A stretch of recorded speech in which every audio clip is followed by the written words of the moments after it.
Ooh.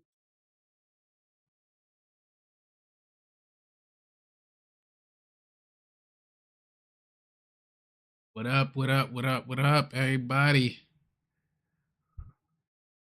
What's good? Welcome back. Welcome back. Welcome back. We here to pick off where we left off yesterday. Let's get some more people up in the building. Like I started to come in and talk about how was my day at work, give it from a military point of view, tell y'all how we did, how was we like our alert. But it was really good day. You know what I mean? It's always a good day when America makes a way, you know? And I was shocked. What's good? How you doing, Hema? Appreciate you stepping in the building. Hit that like, we been on for a few minutes, like what, 2 minutes. I came in, I tried to get here on time. I know I'll be slacking, but hi to you.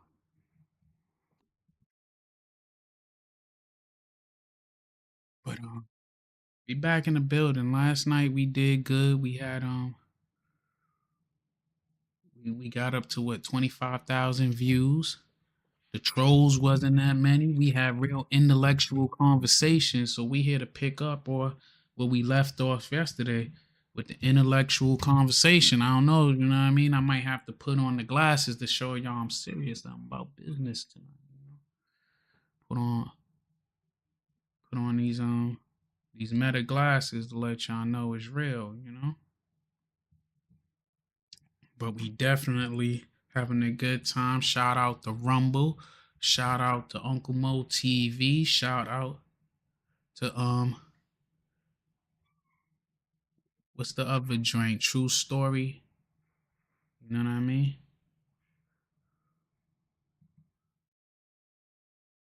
I see over there we got 7 people watching over there. Was good. I need to I'm gonna pop out the chat so I can see both. But what's good? How are you?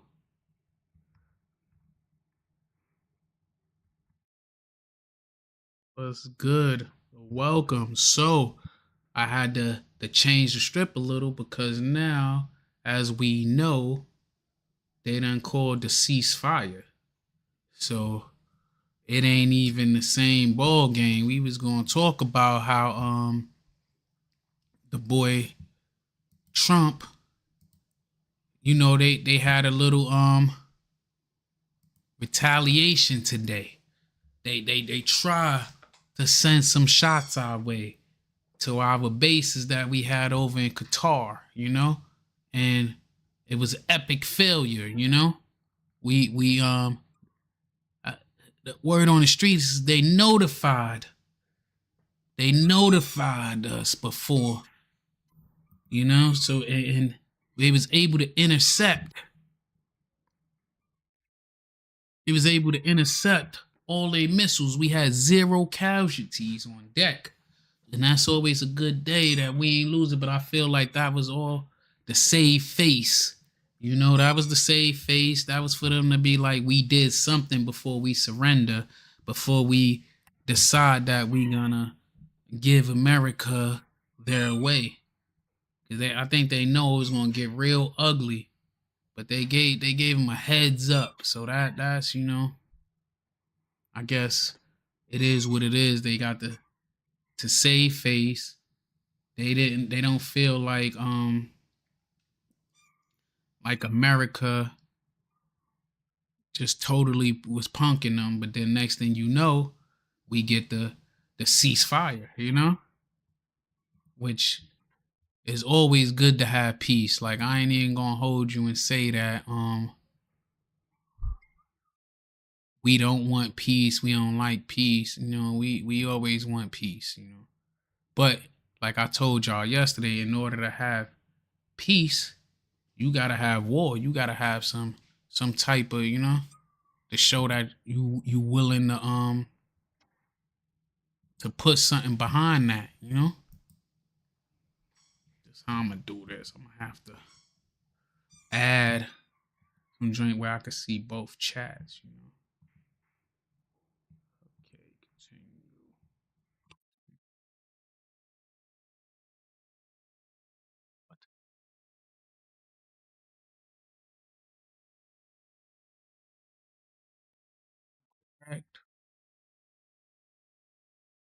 Trying to put it where I can see.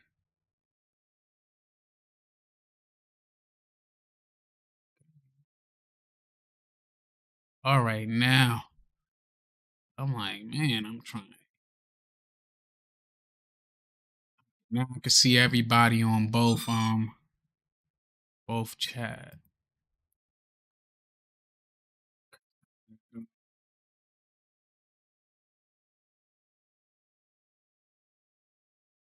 We about to play this, you know. I appreciate all y'all that came over to No Glory True Stories, you know. Don't wanna hit that like, subscribe if you new. Sit back and enjoy. All us over here. Ceasefire is great for everybody. That's what I'm saying. Like, we put the poll up. We only got 2 votes. Only 2 people think that is good. Don, I think that is great for both sides because we don't want to shed blood, especially unnecessary blood, you know? There's no need to, you know what I mean? Not for no unnecessary blood we don't need to shed. You know, I know. I'm all for, I'm pro-America, but let's hear this out. All right, and Blaze, I do want to ask you about this because as we talk about it, a very fluid, dynamic situation taking place right now. We are now hearing from President Trump that Iran and Israel have agreed to a ceasefire, and I'm going to read this statement to give you a little bit of time to also kind of come to terms with what this means. And this from the president saying, "Congratulations to everyone. It has been fully agreed to by and between Israel and Iran that there will be a complete and total ceasefire in approximately 6 hours from now when Israel and Iran have wound down and completed their final missions. For 12 hours, at which point the war will be considered ended. Officially, Iran will start the ceasefire, and upon the end of the 12-day war will be saluted by the world. During each ceasefire, the other side will remain peaceful and respectful on the assumption that everything works as it should, which it will. I would like to congratulate both countries, Israel and Iran, on having the stamina, courage, and intelligence to end what should be called the 12-day war. And this is a war that could have gone on for years, destroyed the entire Middle East, but it didn't and never will. God bless Israel. God bless Iran. God bless the Middle East. God bless the United States of America. God bless the world." This coming in from the president. So, Blaze, that happened very quickly, calling for that ceasefire. What's your initial reaction? Well, I think this is a clear demonstration of peace through strength and the role that American might plays in keeping our country and the world safe. It was the U.S. entry into this conflict, the demonstration of both the capabilities that we have and the will to use them that I think has led to this possibility of Iran backing down and also of eliminating the rest of Iran's nuclear program, which now enables this conflict to end. So rather than the World War III and the possibility of endless wars that many were concerned about, it was the U.S. use of force that really made possible peace in this case, and it's hopefully a good outcome for the United States and for Israel now that Iran has largely been defanged. And this is all coming in right now, and of course calling it the 12-day war, saying this is could have gone on for years, destroyed the entire Middle East. And I imagine this only gives us more optimism about negotiations to take place between the United States, knowing that these are on the table, that there will not be any conflict necessarily between these two, right? Yeah, certainly it's hopeful that this might then lead to negotiations. The Israelis have always said that their plan was a 2-week plan of operations, which we were about 2 or 3 days away from them completing, which largely leads, I think, to their willingness to call a ceasefire. I think they've accomplished much of what they've wanted to accomplish. And the question will now be, is this just a ceasefire and everybody walks away and things go back to as they were? Or will this lead to more negotiations and a deal that might actually fully dismantle Iran's nuclear program? All right, but another obvious positive step forward for the region. All right, Blaise Mistal, thank you so much. I appreciate your time, your insight here on Live Now from Fox.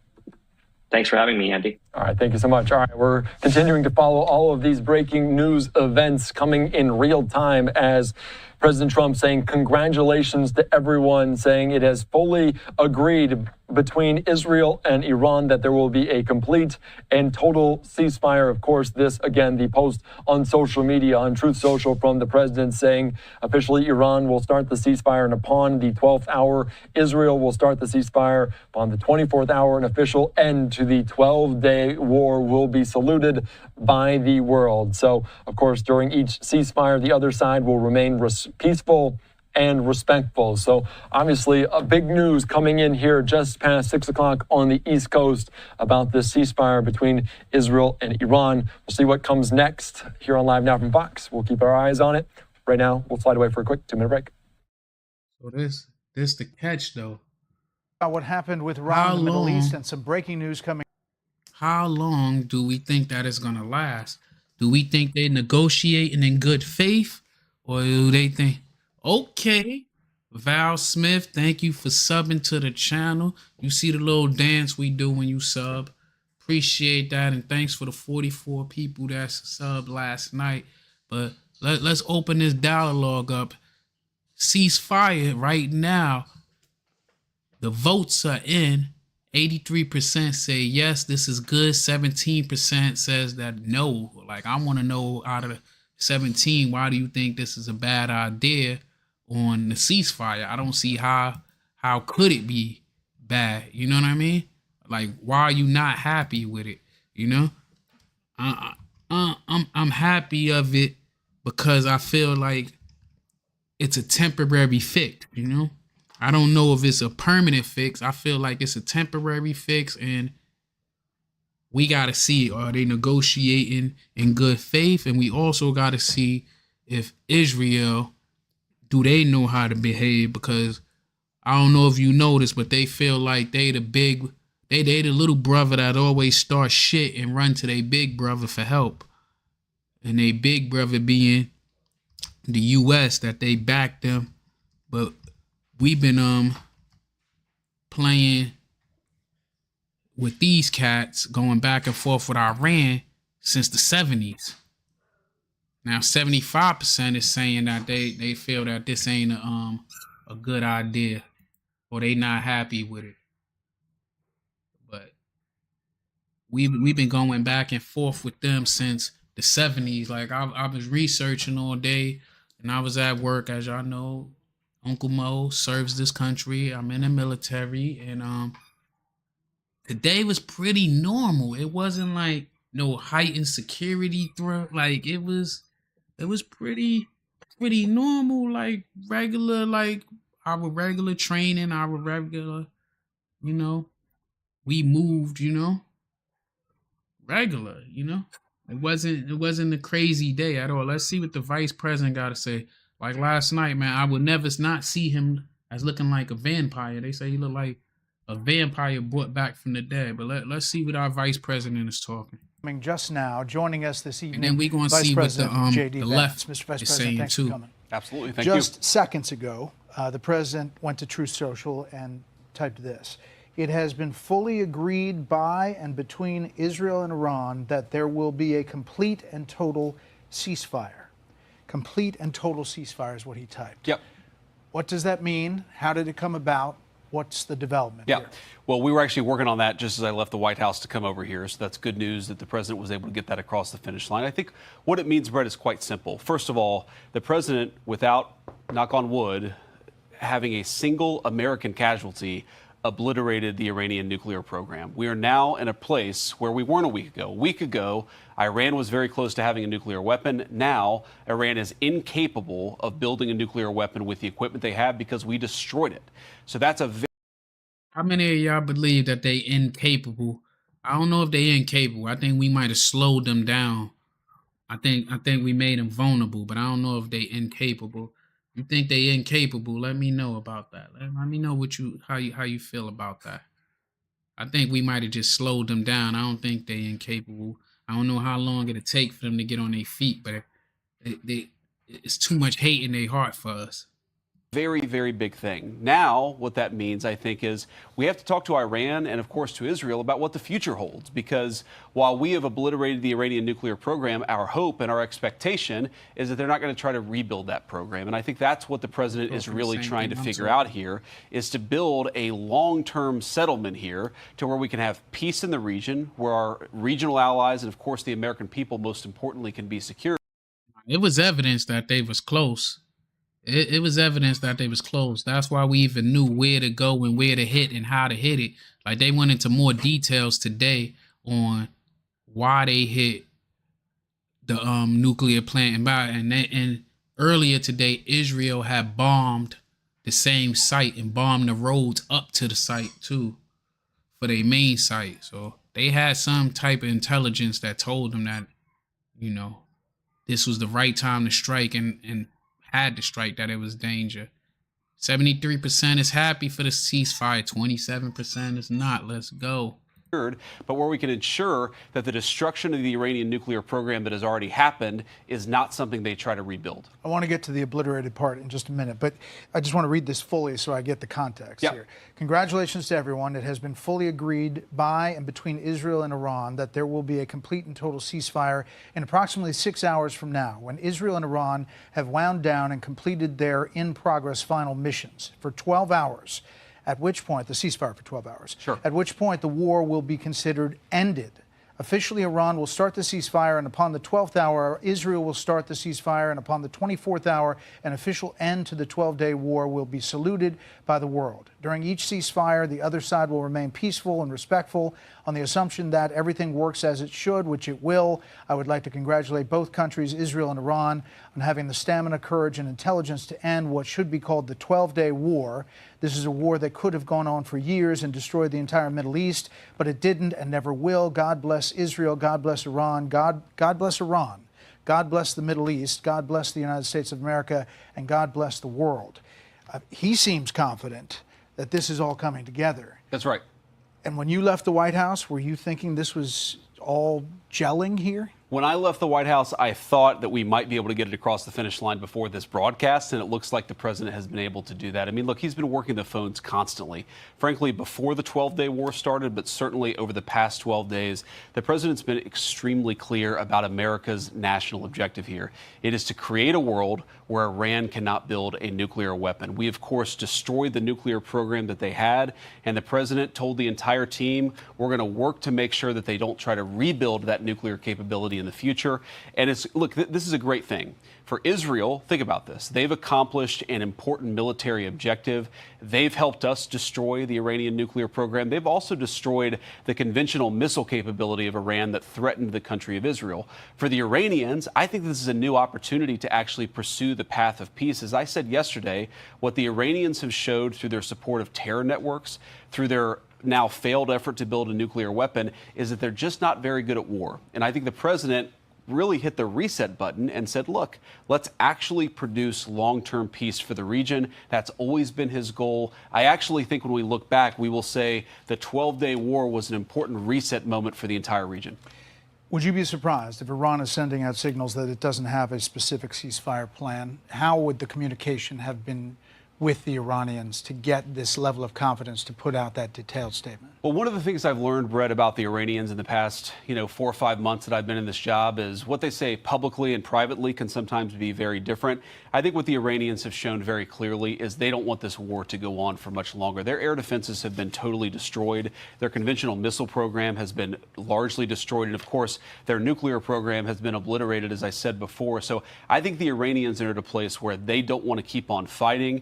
You saw the president, and I don't have the truth in front of me, but he talked about the next 6 hours, finalizing the attacks. I mean, I think what he's talking about is right now, for the American people watching, it's dark over there. That's typically when the Israelis and the Iranians have been shooting at each other. I think there's some recognition that that might continue for another few hours, and tomorrow really is a new day. The end of the 12-day war, the end of the Iranian nuclear program, and I really do believe the beginning of something very big for peace in the Middle East. So you said totally obliterated. The president has said totally obliterated the Iran nuclear program. Yeah. Do you know for sure where all the highly enriched uranium? That's what I was about to say. I don't know, like they ain't have time to assess the damage, so I don't know how they could say it's totally obliterated.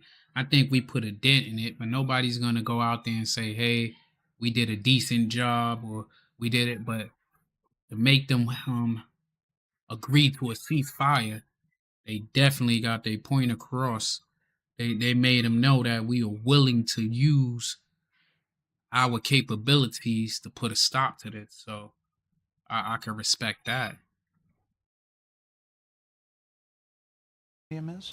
Well, Brett, I think that's actually not the question before us. The question before us is, can Iran enrich the uranium to a weapons grade level, and can they convert that fuel to a nuclear weapon? And we know, based on the success of our mission, of course, the leadership of the president, but the incredible skill of our military, that the two mission objectives are completely successful. We know that they cannot build a nuclear weapon. Now, you asked about the highly enriched uranium. Yeah, like 900 pounds of it. But what we know, Brett, is that uranium is something that exists in very large supply. Our goal was to bury the uranium, and I do think the uranium is buried, but our goal was to eliminate the enrichment and eliminate their ability to convert that enriched fuel into a nuclear weapon. I think this is an important point, Brett, because so many of the folks who have focused on the highly enriched uranium, sure, 60%. The main focus, Brett, has been to destroy their enrichment capacity, because we don't want that 60% uranium to become 90% uranium. That's the real concern, and that's what was so successful about our mission. So after all this, if the Iranian government survives as is, what's to stop it from rebuilding over time if they in fact moved the 60% highly enriched uranium? You know, that's the concern. No, the big concern, Brett, and this is again what we destroyed, is their ability to enrich uranium. If they have 60% enriched uranium, but they don't have the ability to enrich it to 90%, and further, they don't have the ability to convert that to a nuclear weapon, that is mission success. That is the obliteration of their nuclear program, which is why the president, I think, rightly is using that term. But here's the question.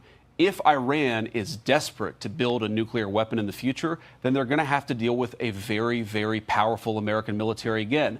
Our hope is that the lesson that the Iranians have learned here is, look, we can fly a bunker buster bomb from Missouri to Iran completely undetected without landing once on the ground, and we can destroy whatever nuclear capacity you build up. I think that lesson is what's going to teach them not to rebuild their nuclear capacity. Yesterday, were you speaking on the president's behalf when you said he was not interested in regime change? Well, Brett, what I've said is the American military, that is not our mission as regime change. Our mission was to destroy the nuclear facilities and the nuclear program of Iran, which we, of course, did.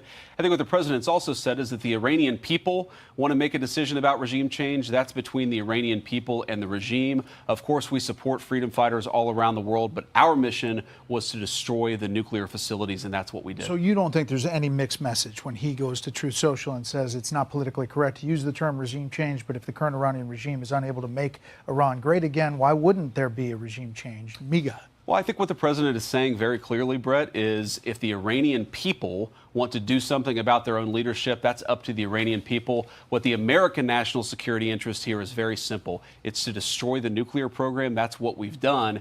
And now that the 12-day war appears to be effectively over, we have an opportunity, I think, to restart a real peace process.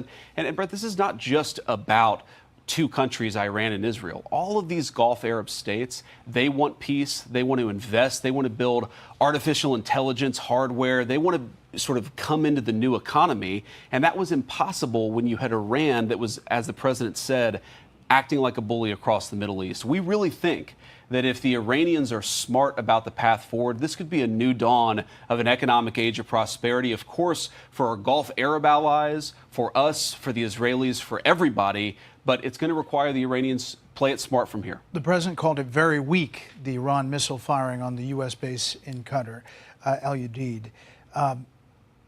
Was it a face-saving move? How do you get from that, firing missiles at a U.S. base, to a ceasefire, as he details in this Truth Social? Well, as the president said, they actually gave us some warning here. And we think they gave us some warning because they didn't want to kill Americans and they didn't want to escalate. There's definitely some symbolism to this, Brett. If you look at the Iranian attack. And that's what I was saying. Like, they did an attack on the base, but you gave a warning. That was just to show they peoples that they wasn't totally, that they could put up a little fight before they surrender. Because they could have saved they could have saved the little bit of weapons they had. So there was a lot of people in outrage about that, and we'll get into that too because he's talking a whole bunch of fucking nothing anyway. But we'll get into that about the attacks that they put on us. Yeah.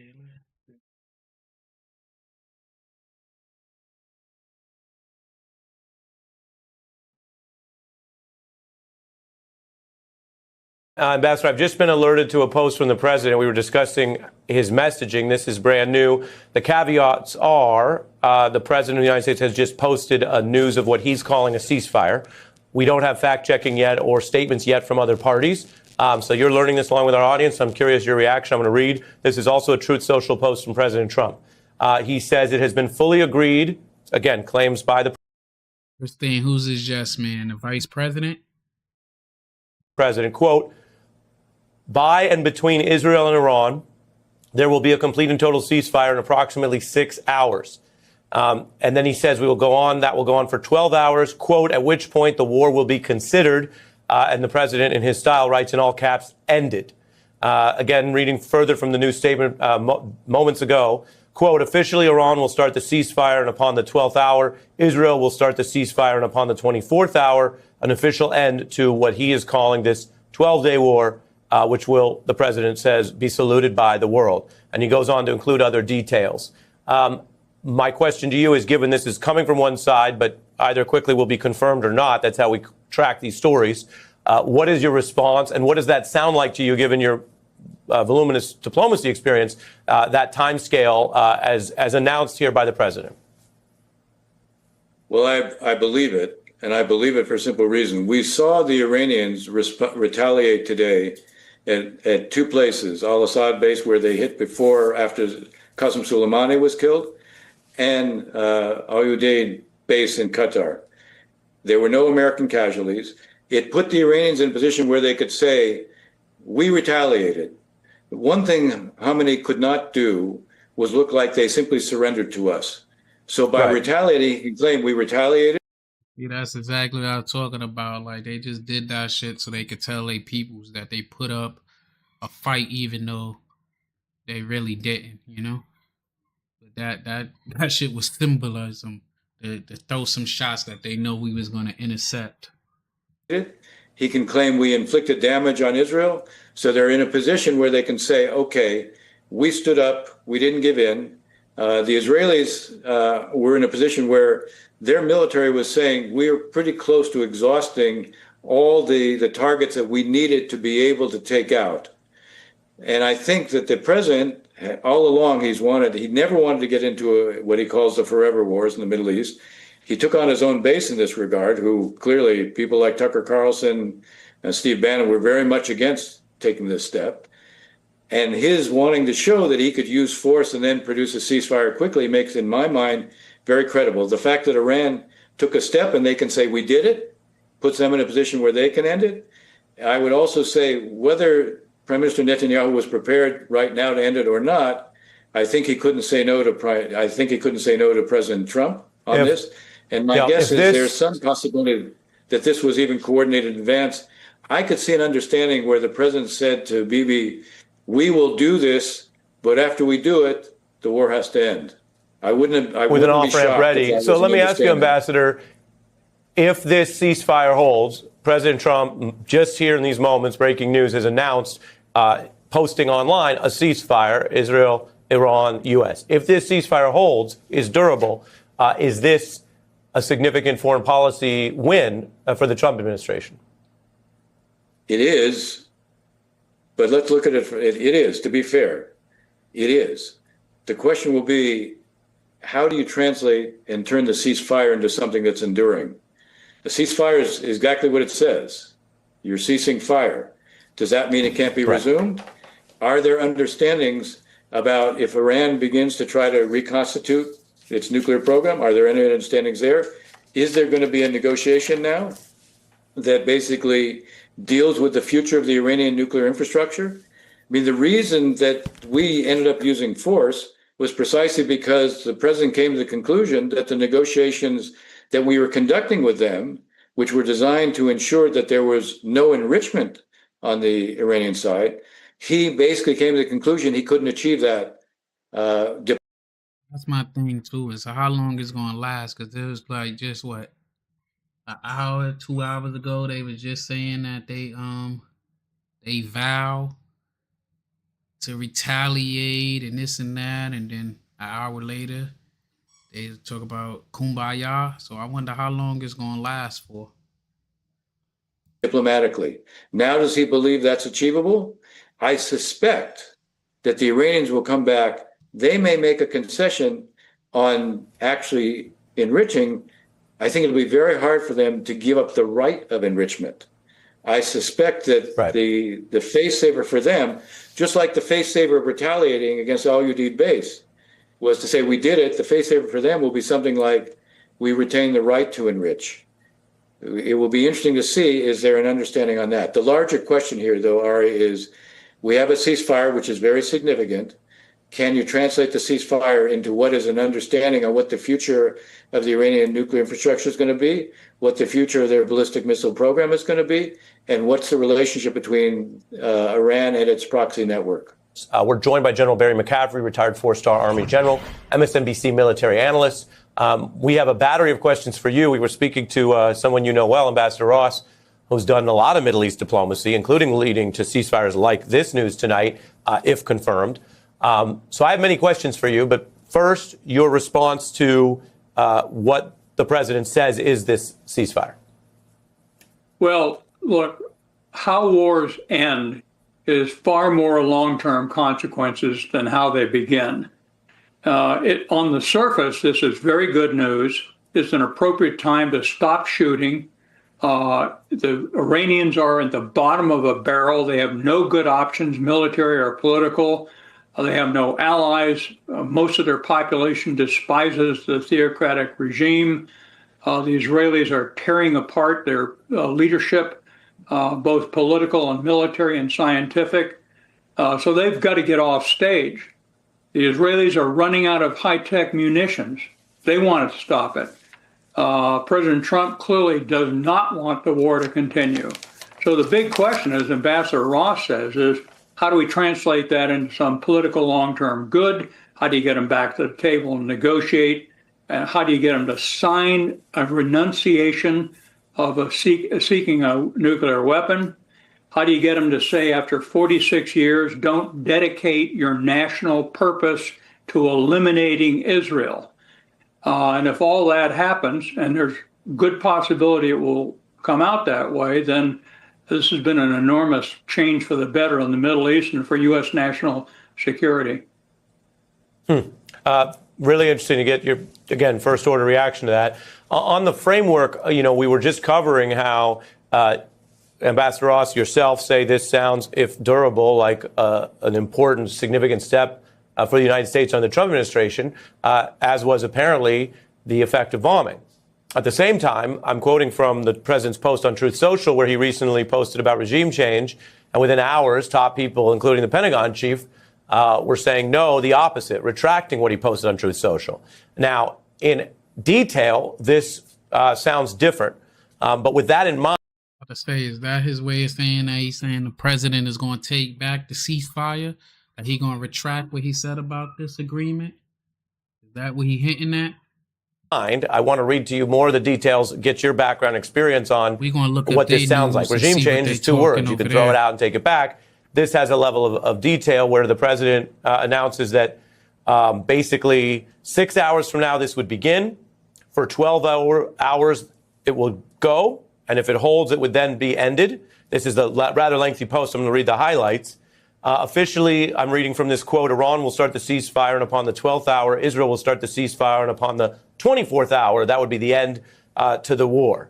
So does that timeline sound like other agreements you've seen? What is your reaction to what is a lengthy statement and the details here, which for veracity at least sounds more cooked, more fully baked than some of the Truth Social posts that have recently been walked back? Yeah, well, it sounds like very good news. It sounds like both sides actually will turn the key and stop killing each other. Iran has a lot to lose and a lot to gain. Their economy is in a shambles. Their leadership, a lot of them have been killed in the last few days, few weeks. They are under economic constraints that are asphyxiating their economy. No one's going to come to their aid, not the Chinese, not the Russians. The Sunni Arab countries, principally Gulf Coast states, Saudi Arabia, Egypt, and Jordan, despise them, fear them, and want that nuclear program ended. So I think that the challenge will be this place is an abhorrent, repressive regime. Since 7 October, the demented attack on Israel, it has suffered the loss of most of its leverage. But it's got 46 years of history of hating the existence of Israel and the United States. So there's a long way to go, but this is very good news. And a lot of it, to be blunt, is the product of this daring, largely decisive strike by the United States on 3 nuclear sites. We should not underestimate the fact that this was a multi-billion-dollar, 30-year effort that has been set back substantially. Now, we also got to recognize they took their 900 pounds of 60% enriched HEU and moved it. We ought to assume that's the case. So they won't be out of the nuclear game until there are international inspectors on the ground verifying a signed treaty. You referenced the U.S. action. We're following breaking news of the United States through President Trump online announcing the ceasefire between these two countries. And Israel has been in the thick of it with a lot of the conflict since the October attacks. But this is the announcement between these two. Tell us in plain English. How you know it's no ceasefires? You over there? You got boots on the ground? Let us know.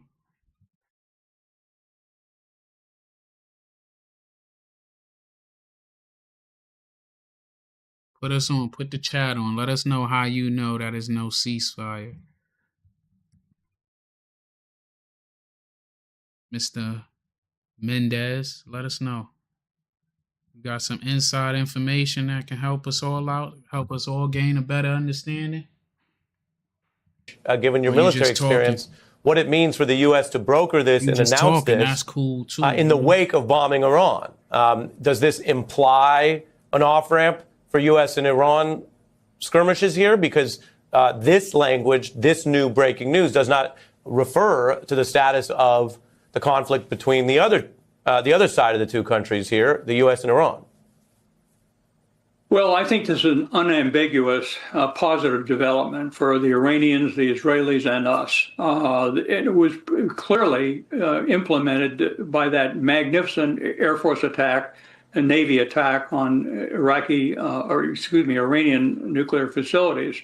Without that, it wouldn't have happened. At the time, it surprised me. I thought it was a political disaster for President Trump with his own party, with the voting population, with the Democratic Party, but he executed it. To be honest, I think otherwise we would have continued in aimless discussions while the Iranians continued toward development of a weapon.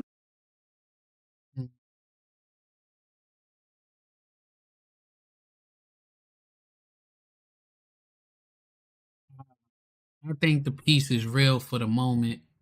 I don't know how long it's gonna hold up. I ain't sitting here and saying that it's gonna hold up forever or it's gonna be, but I do think that it's real, and let's talk about their response to us hitting them. They had promised retaliation. Tonight it came. 14 ballistic missiles fired from Iran towards America's largest Middle Eastern base. Yet for all the fire and the fury, this seems to have been a limited response. As they approached their target, the Al Udeid Air Base in Doha, the night sky was alive with interceptions. War child, why you feel like that? Why you feel that Iran shouldn't listen? They say, all sides say they want peace, man. They don't want to lose no lives, man. They feel like, America has the upper hand. So explain, Trey W. War Child, why do you feel the way you feel?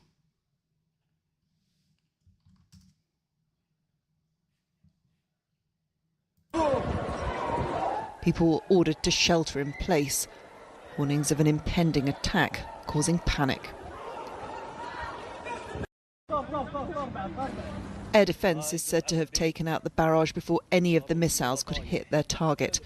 The Americans said there was no damage to the base itself. The Iranians had warned the Qataris in advance that they planned to take revenge for American attacks on their nuclear sites. The Revolutionary Guard statement insisting no act of aggression against territorial integrity, sovereignty or national security would go unanswered. As much as the barrage was portrayed as a warning to America, this was also a show of strength to the Iranian public, some of whom celebrated the attempt to humble the nation they see as the great Satan. Our Commander-in-Chief, Donald J. Trump. It's just over a month now since Donald Trump visited Al Udeid Air Base in Qatar as part of his tour of the Middle East, promising commerce over chaos. Tonight he responded to the attack, posting on Truth Social. Iran has officially responded to our obliteration of their nuclear facilities with a very weak response, which we expected and have very effectively countered. Most importantly, they've got it all out of their system and there will hopefully be no further hate. I want to thank Iran for giving us early notice. Perhaps Iran can now proceed to peace and harmony in the region, and I will enthusiastically encourage Israel to do the same. Ozzy said Trump deserved a Nobel Peace Prize. There had certainly been no sign of peace or harmony during the day. Tehran's skyline told of a war being waged on many targets. The nuclear strikes of the weekend, that's what I was looking for, to see if you was going to say Israel's China bombardment. too. But that's probably who told them to fall back was China, because when they was talking about closing the Straits of Hormuz, that they fail to realize is that shit is going to cripple their allies and it's going to cripple them too. Like, it costs money to go to war.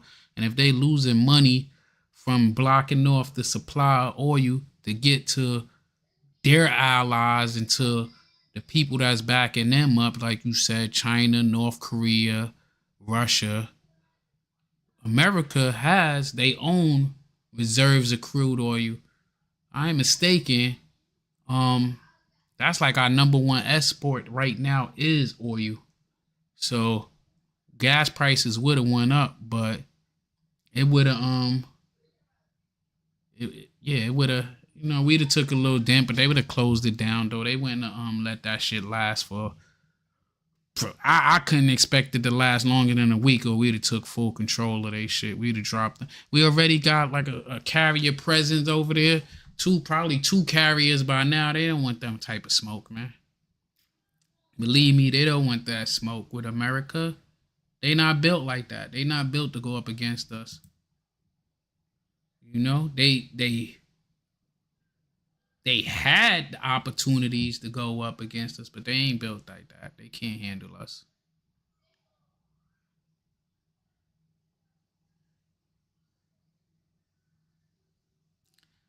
That's why America should have hit. If we're going to look at the big picture, the grand picture of things, Trey, America, that was more about us hitting Iran than we can even imagine, because we already got problems with them, and they already is with all of our adversaries. It is, if we cripple their chances of building a nuclear bomb, that's crippling the chances of them arming China or Russia. You know, it's an arm race too, you know? And there's also a Cold War and a show of force to show tonight. We don't give a fuck who you align with. Y'all want problems, we want problems. In one day, 100 airstrikes were reportedly carried out by 50 fighter jets.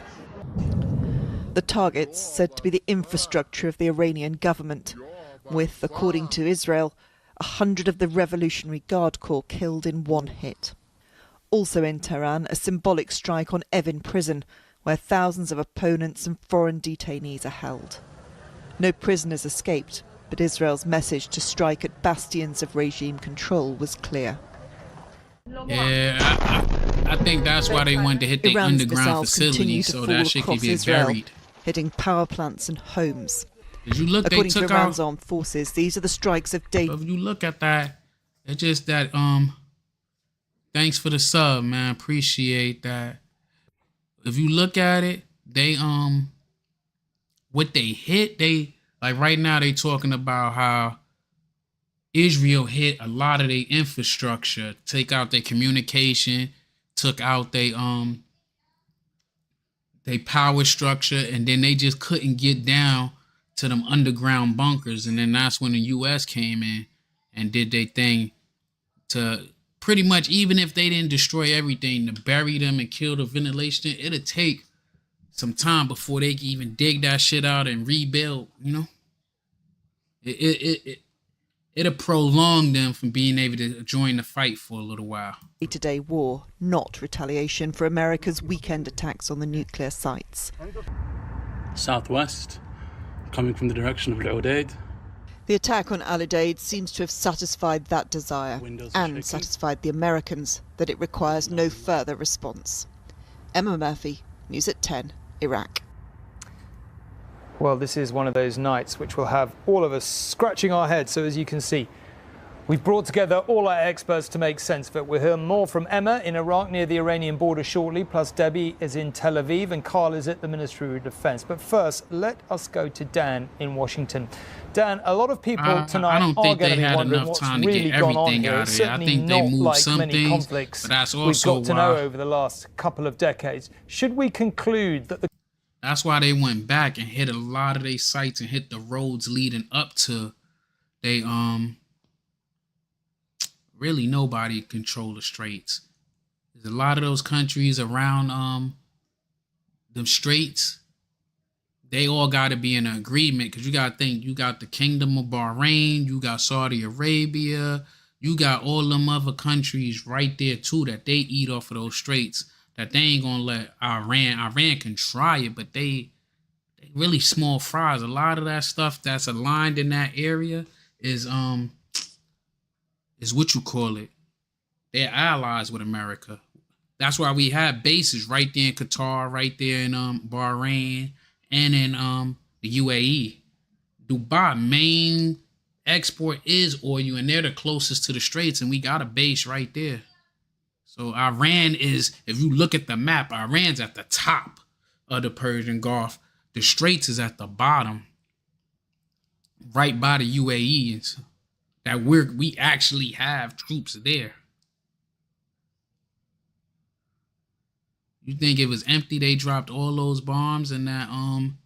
Yeah, if you look at the Persian Gulf, Iran is at the top. UAE, Bahrain, and shit is over to the left. Like we are situated right around, and we don't even like our capability with just a battle group. Iran ain't right. You see, they want to talk peace. You see, they talking peace quick. What it took 48 hours for them to change their tune. They ain't even hold out for a whole week. Israel was giving them all they have. It took 48 hours for us to make them change their whole goddamn message.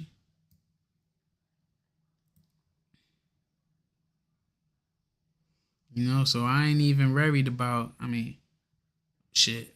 I would have been one of the ones that had to get the call if it came down to that.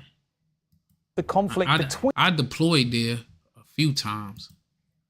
Most of my career, that's where I deployed to. I only did one deployment outside of that AOR. Yeah, they ain't really talking. I want to hear somebody talk shit.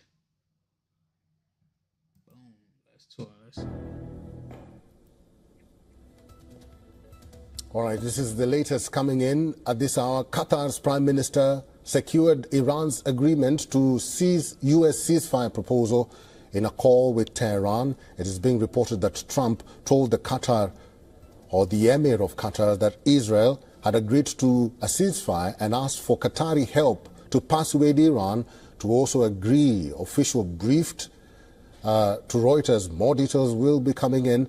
And Trump and Vice President J.D. Vance discussed Iran-Israel ceasefire proposal with Qatar's Emir after Iranian attacks on airbase in Qatar a short while back.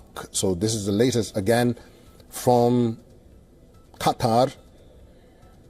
And it is being reported that Qatar's Prime Minister secured Iran's agreement to a U.S. ceasefire proposal in a call with Tehran. It is being reported that Trump told the Emir of Qatar that Israel had agreed to a ceasefire and asked for Qatari help to persuade Iran to also agree. I'm pretty sure they get their shit. There are more details coming up, but we do understand that Trump and Vice President J.D. Vance discussed Israel-Iran ceasefire proposal with the Emir of Qatar after Iranian attacks on air base in Qatar a short while back. Iran, they probably get their shit from Bahrain and everybody.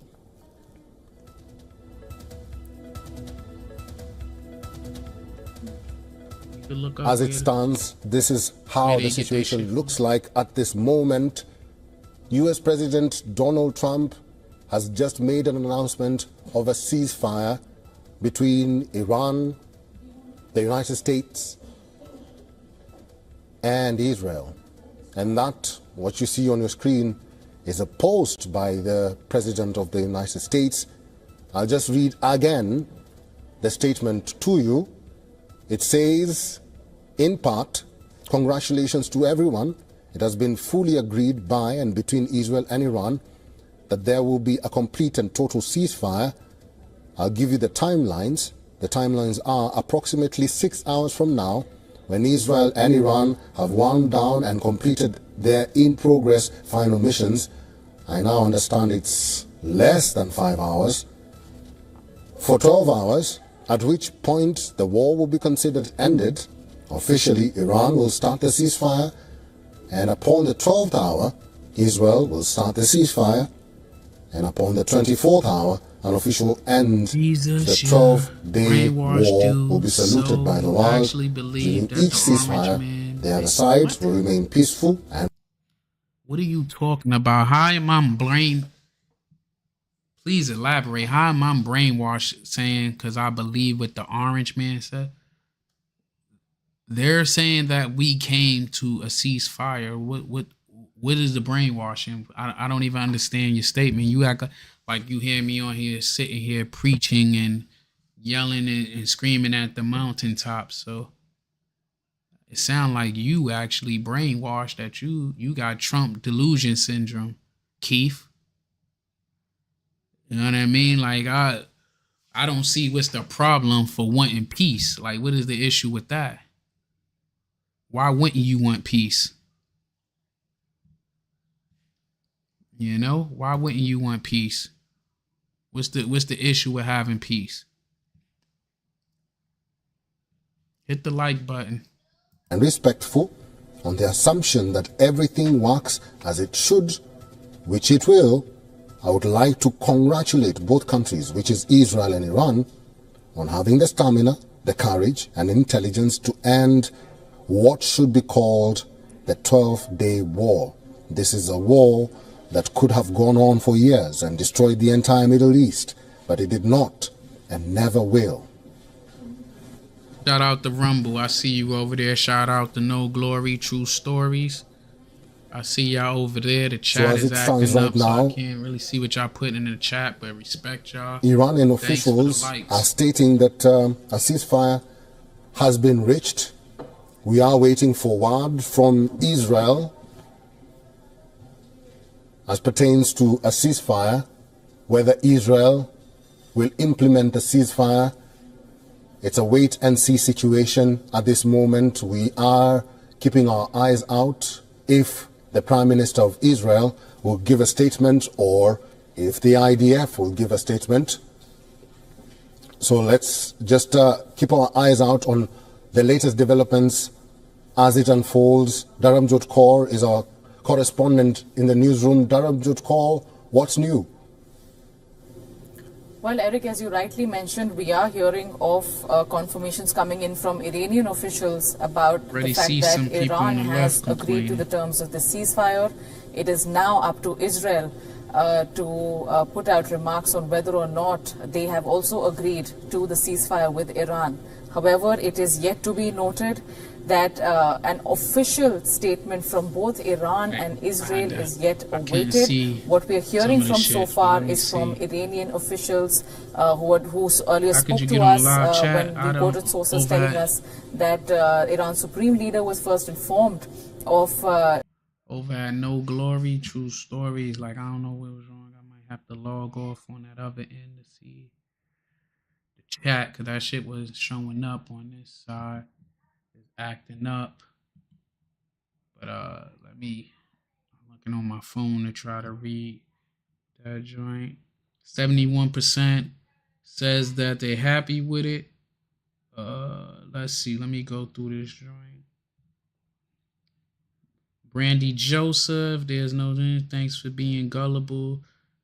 Trump loves that. Okay. How can I get on the live chat?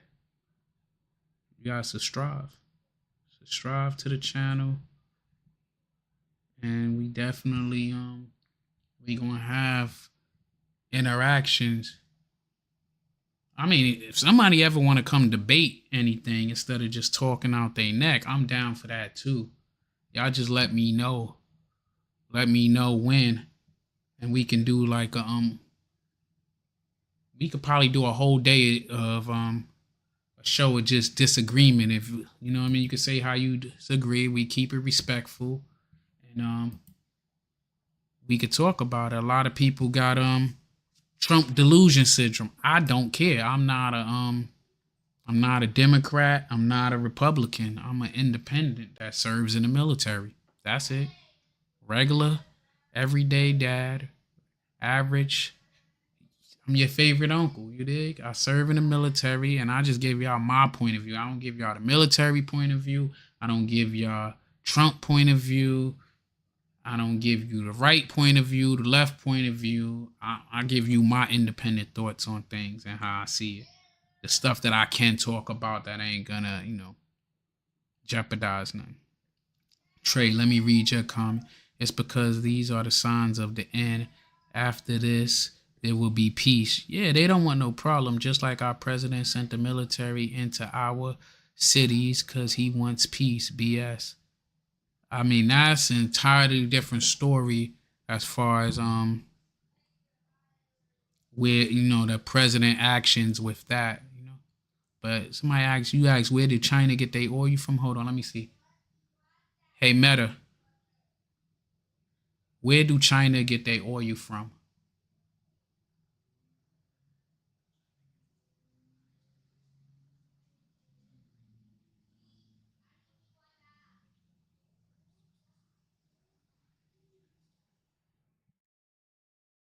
Said China get their oil from various countries like Iraq, Iran, Saudi Arabia, Russia, Oman. They said it varies from time to time. I just, I wish I could hook the mic up from the glasses to my microphone where y'all could hear the responses that they said. But they say that they get their oil from various spots, U.S. President's announcement, how negotiations were still going on. Then just moments ago, we heard of Iranian officials confirming that, yes, an agreement in principle has been reached. However, all of these are still information that's coming from singular officials or lawmakers in Iran. It's not still an official statement that contains all the details and all the provisions and caveats of the ceasefire. On the other hand, we haven't heard from any Israeli official confirming or denying. There has been absolute silence on the Israeli end with respect to the ceasefire. We just saw a report from New York Times a while ago where an Israeli official had declined to comment on the progress being made on the ceasefire negotiations so far. So clearly there's silence on that front. Support Trump because he don't. However, we have heard from Trump in his very lengthy statement that he's put out on Truth Social. That's what I support. He's not just talked about or announced the ceasefire. He's also laid out the provisions of it and the timing of it, We saw in the entire post, if we go back to that statement that the US president had put out, that a ceasefire will take effect in less than 6 hours from now, after which Iran will be the first party to put that. We are living in an age of information warfare, and it is war and diplomacy via Truth Social when it comes to Donald Trump. In the last few moments, the commander-in-chief, the US president, posted that Israel and Iran had agreed to a ceasefire. That happened about an hour ago. This is how it read. It was long. It said, congratulations to everyone. It's been fully agreed by Israel and Iran that there will be a complete and total ceasefire.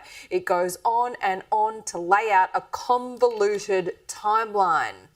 So the timeline is interesting indeed. If we bring it up on the screen now, it means that there would be a real countdown to the ceasefire. That would mean at around 2 p.m. today, this is Australian time, Australian Eastern time, Iran and Israel would complete final missions. That is ominous. Then by 8 o'clock tonight, the ceasefire to officially begin for 12 hours. Following that, it would mean by 8 a.m. tomorrow, war would be considered over if the ceasefire holds. So there are a lot of caveats in that. It is convoluted, and we are waiting on official confirmation from both Iran and Israel on what the terms are. JD Vance was also on Fox News America.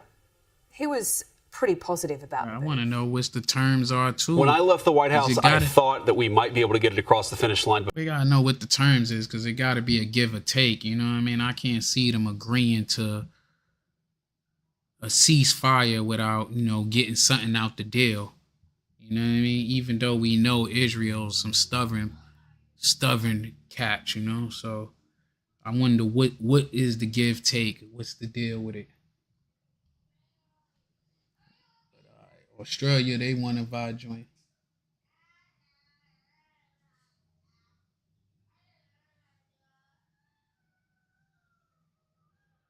Saying they got a confirmed agreement. On the Israel-Iran war, the US president has made a major announcement. On his social media post, Donald Trump has said that a ceasefire has been reached between Israel and Iran a short while back. Trump even put out a lengthy post on Truth Social announcing the ceasefire, which will come into effect in less than 6 hours from now. The statement goes on to elaborate on the ceasefire arrangement. Donald Trump says that Iran will be the first to begin the ceasefire for up to 12 hours. At the 12th hour, Israel will also implement ceasefire, after which a completion of 24 hours, the 12-day war will officially come to an end. And while Israel and Iran are yet to officially confirm the acceptance of the ceasefire agreement, a short while back, IRGC sources told WION that Iran's supreme leader had been informed of America's announcement. Reports even reveal that Qatar had played a key role in negotiating the ceasefire between Israel and Iran. Officials say that Trump told the Emir of Qatar that Israel had agreed to ceasefire and also asked for Qatari help to persuade Iran to also agree to the deal. In fact, the ceasefire announcement comes within hours of Iran's retaliatory strike that was launched, which targeted US military base in Qatar and Iraq a few hours ago. Iran had carried out Operation Bashar al-Fateh that targeted the Al Udeid US Air Base in Qatar, which is the biggest American base in the region. There have been no casualties in Iran's strikes in Qatar. In fact, shortly after Iran's retaliation to America's strikes on its nuclear sites, Trump had released a statement calling for peace between Israel and Tell Iran. me where I can look it up. Within hours, I remember it was the US gave them the right president to have himself who was first to announce that a deal has been reached upon between the two warring nations. And Obama made the deal that let them have the right to have the ballistic missiles and shit and keep enriching, to keep digging. But that was a little minute ago, but I remember that when he did do that, He did give them the right to enrich that shit in the mining and pretty much got us to where we at today with it.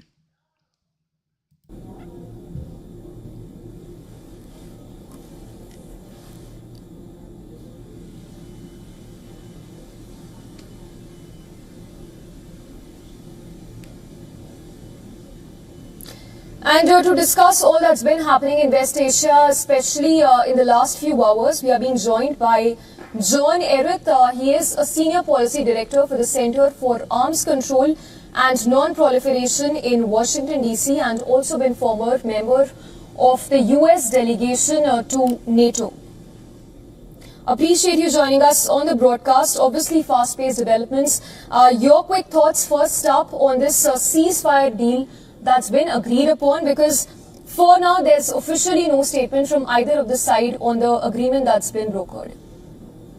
What if this shit's a fake post? Well, you make a very good point, and obviously if the ceasefire is a real one, it's very good news. But like everyone else, I'm watching very carefully to see the reaction from Iran and from Israel, and to see some confirmation from the governments in Tehran and Jerusalem. I want to see that these governments confirm and state that they will be ceasing any hostilities toward each other before I get very happy about this. Yes, Mr. Erith, from what it appears, talking of Iran's airstrike on the military base in Qatar of the US, it appears more or less a face-saver move on part of Iran. Do you think that a nuclear deal agreement is a possibility between Iran and US, especially after all that has happened in the last few hours? I would say that the attack was a symbolic one. The base was the largest U.S. facility in the Middle East. It was one that was in proximity to Iran, and so was one that was of high symbolic value to the Iranian regime, and so it was an obvious target for them. So it was clear that this was a place that was I can believe you that Truth Social Iran would want to bullshit. strike. I never looked at the symbolic value aside, I think the way is now open if the governments involved want to take it for diplomacy, particularly if the ceasefire is real and if it is. Yeah, I agree with you. When you think it's peace, there come the hellfires.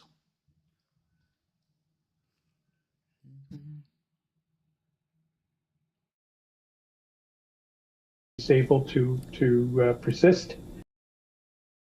The U.S. has just crossed one of Iran's red lines. It flew 7 heavy bombers carrying more than 400,000 pounds of explosives across the Atlantic Ocean directly to Iran with the intent of attacking the country's most heavily fortified nuclear facilities. And Donald Trump says it worked.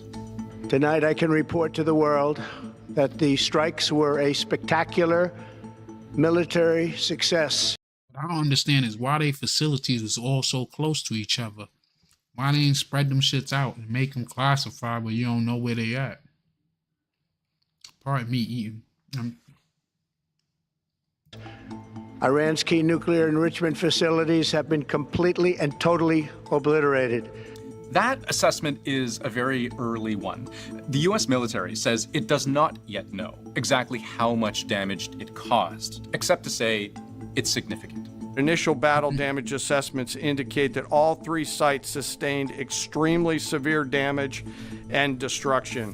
But what we know more about is how the U.S. military says it executed such a complex attack. Take a look at the facilities up here and over here. Now look, this is gone. An attack that appears to have caught Iran completely off guard, and for which that country has now promised to make the U.S. pay everlasting consequences.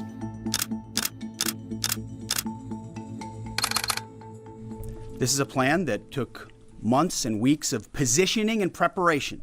It took a great deal of precision. It involved misdirection and the highest of operational security.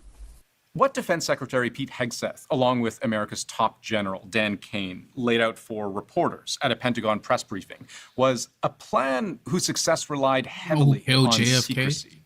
In and out and back well. without the world knowing at all.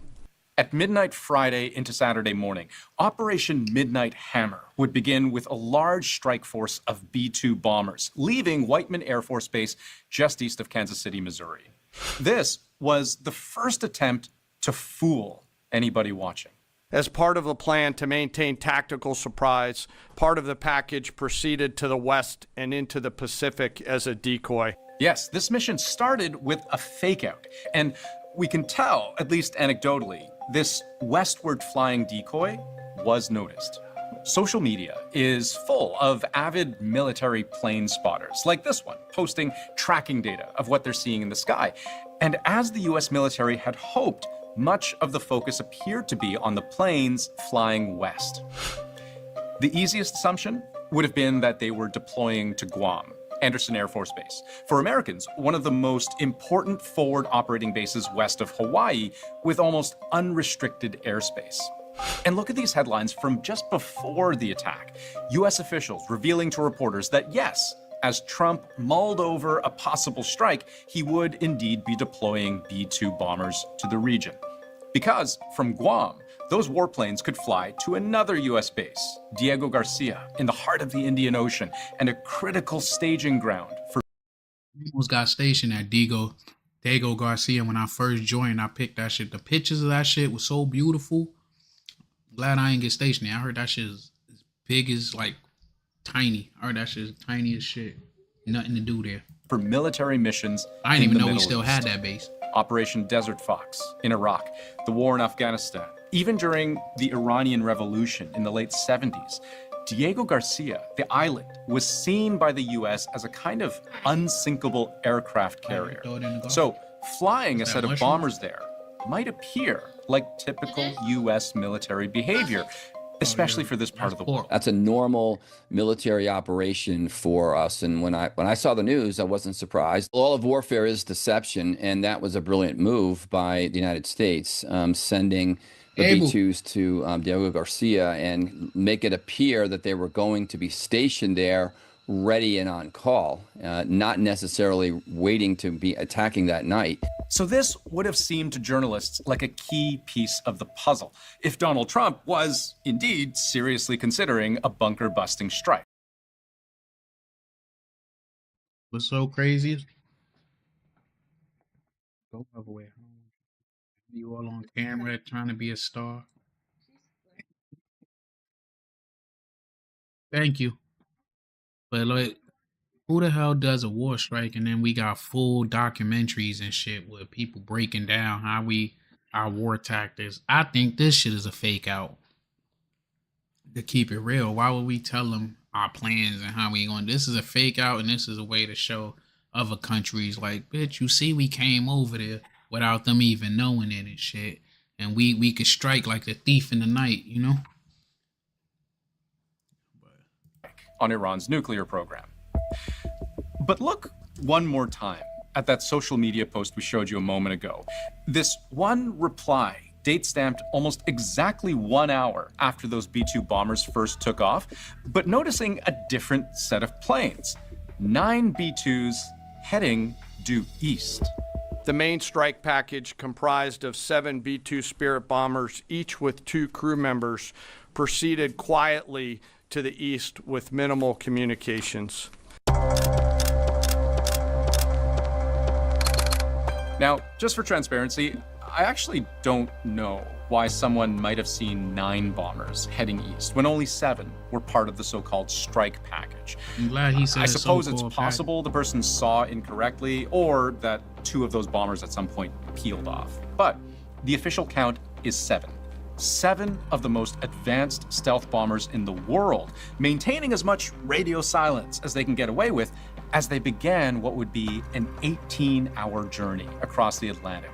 3 times along the way, according to US officials, this strike group of 7 B-2 bombers had to refuel in midair, something that required dozens of tankers at various aerial refuel points. The operation... Listen, newsflash. We refuel in the air all the damn time. That's an everyday thing. We do that with F-18s, with C-2s. We refuel in the air. That's normal. Uh-oh. Find out they done zap me. But they knocked me off. But yeah, air refueling is normal. That's every day. That's everyday shit. That's regular Navy operations. Of refueling a B-2 is complex, but it's routine. It's practice. Yeah, that's it's what I'm rehearsed. to say. It's routine. It's engineered down to the very last level. Now, what's interesting is that it's a fuel under probe that come optimal out. conditions, Yeah, see, they showing these it. bombers are The actually fuel probe capable come of out flying and they almost that entire distance without refueling at all. But two things. One, you don't run a high-stakes military mission and risk running out of gas. You never know. He full of shit. That shit can't fly the whole mission with that, because when you gotta fuel these aircrafts, the weight of it determines how fast you're gonna burn fuel. And if they carrying them heavy ass bombs, they can't have that much weight on it. The weight imbalance is gonna be off. So they can only take but so much fuel. And like them bombers don't have tankers on it. Like other planes we have extra fuel tanks that they can add on to fly more long distance.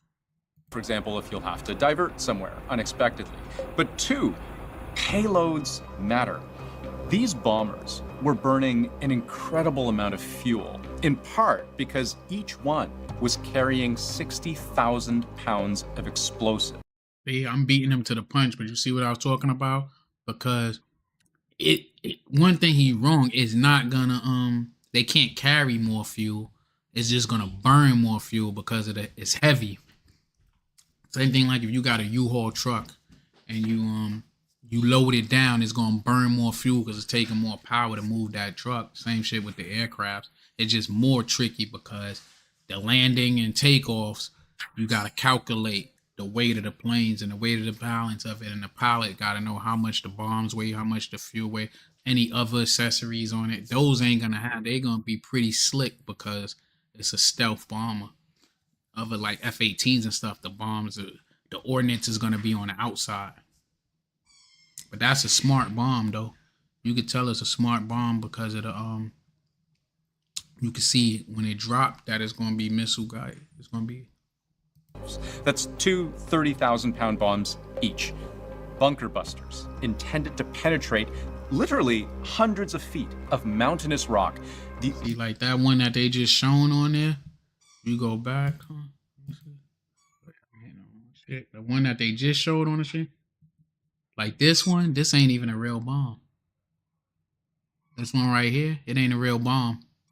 It's a real bomb, but it's not an active bomb. Like this shit ain't gonna do nothing. This would be a dud. You see, it's a training. The blue stripe means training. The yellow stripe is active. Like if you see the one that they dropped out of there, that's active. You see the yellow stripe, I mean that is active. There's an active warhead in it. The blue one is not active. That's training.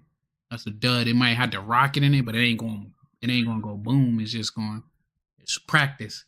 Cause you don't want to practice with the real thing, cause that's money down the drain.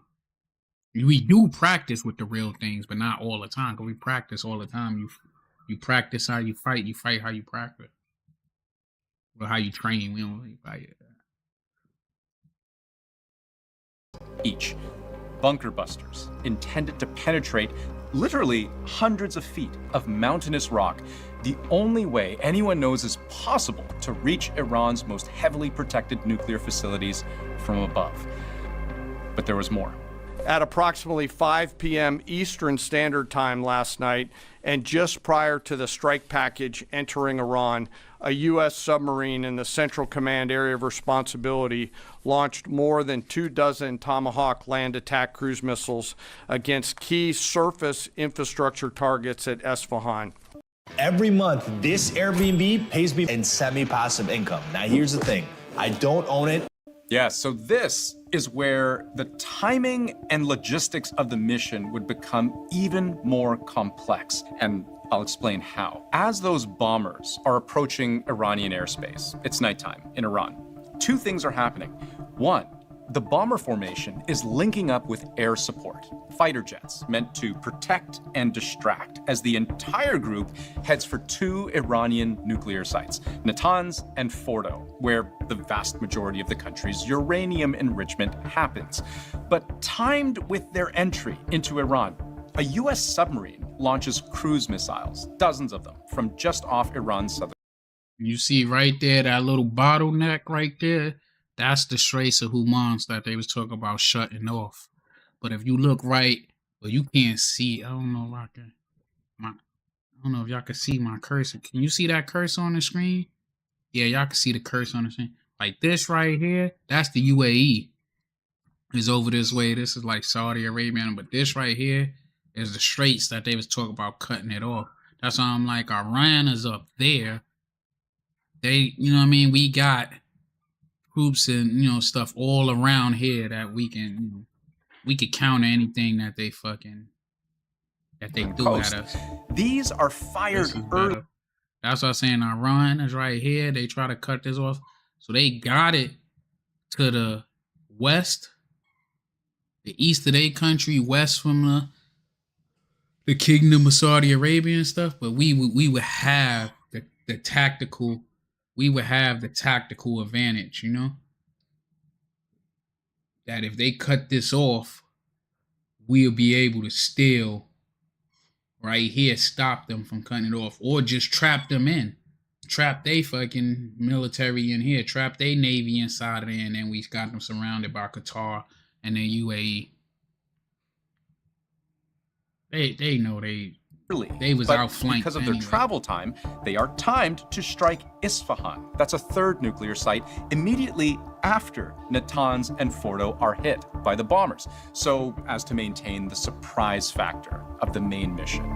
At approximately 6:40 p.m. Eastern Standard Time, 2:10 a.m. Iran time, the lead B-2 dropped 2 GBU-57 massive ordnance penetrator weapons on the first of several aim points at Fordo. As the president stated last night, the remaining bombers then hit their targets as well, with a total of 14 MOPs dropped against 2 nuclear target areas. 14 bombs at 30,000 pounds each. That's approaching 500,000 pounds of explosives dropped in all. And we can see from satellite imagery what the main attack on Fordo left behind. This is what that nuclear site looked like before the attack. It's buried deep beneath these mountains. And here's what it looked like after. That bluish gray is what experts believe is ash and debris kicked up by the blast. But look particularly at this area here. The before, nothing really unusual about the dirt or the ridges in the mountains. But the after, 2 very clear sets of 3 holes, what are believed to be the exact points at which some of these bunker busters pierced through the earth to reach the hundreds of uranium centrifuges thought to be below. The hole patterns line up with how these bombs are meant to be used on a site like Fordo, which again is built much deeper than a single one of these bombs can actually reach. So the idea is to drop several of them effectively down the same hole, or as close to that as you can get, so that with each successive bomb, you're drilling closer and closer to the target, either just outright destroying it or causing enough structural damage to effectively accomplish the same thing. When all was said and done, all 3 sites had been hit by the bombers and the Tomahawk missiles within a window of about 25 minutes from the first attack to the last. That's a very tight window if you consider the total mission time was more than 30 hours. I'm not sure what intel analysts are hanging around the Iranian leadership right now, but no one calculated that the United States still had this capacity to leave from an airbase in Missouri and fly to the Middle East and fire up this mission and then fly home. And according to U.S. officials, American warplanes didn't suffer a single scratch. We are unaware of any shots fired at the package on the way out. Iran's fighters did not fly, and it appears that Iran's surface-to-air missile systems did not see us. And kind of fucking stupid that you was going at it with Israel and you don't Right know now, there's a there whole are fleet of two fucking stealth really bombers big coming questions. The first is, how does anyone know how much damage was caused when all you can see on the surface is holes? I wouldn't be surprised if Israel tries to get some commandos there, likely U.S. forces, JSOC, Special Ops, put a small crew and small team together to go try to put their eyes on them themselves, just to see what exactly is going on, to try to, get battle damage assessment. And I think that's going to be the most reliable, which is why this whole process is going to take weeks. I should point out, though, I've also seen reporting suggesting that in the days leading up to the attack, there was unusual truck and vehicular activity at Fordo, 16 cargo trucks along the access road, which, if nothing else, raises the possibility that Iran might have been shuttling nuclear materials out of Fordo in anticipation of the worst. We just don't know.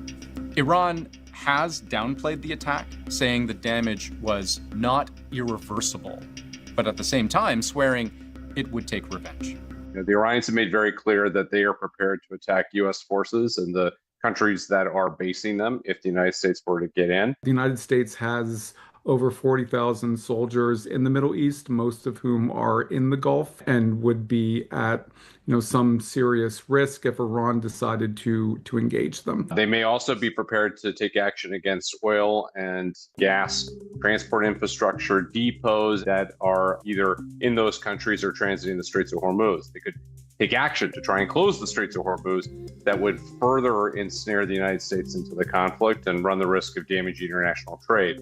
Iran's foreign minister has warned of everlasting consequences, saying Iran reserves all options to defend its sovereignty, interest, and people. Iran says it fired missiles at an American air. Crazy. They said all that is to back down 24 hours later. Base in Qatar. Qatar says its air defenses intercepted Iran's missile attack. But so too has the U.S. threatened Iran, because in its view, this was a very limited strike against very specific. So I'll say this being active duty. They don't know what the fuck they talking about, bro. They ain't no military in their right mind gonna sit out there and say, we did this or we failed at that. We only gonna talk about success. That's the crazy shit. You only gonna talk about success. That's why I'm about to look up their news shit to see what are they news reporting, Targets. And if Iran were to seek retribution, Donald Trump says the U.S. can and will find other targets to hit. There will be either peace or there will be tragedy for Iran far greater than we have witnessed over the last 8 days. So the really big question, after more than a week of death and destruction, Israel and Iran locked in a deadly series of missile strikes, is whether the U.S. becoming more directly involved than ever before might just end the war or start a new one.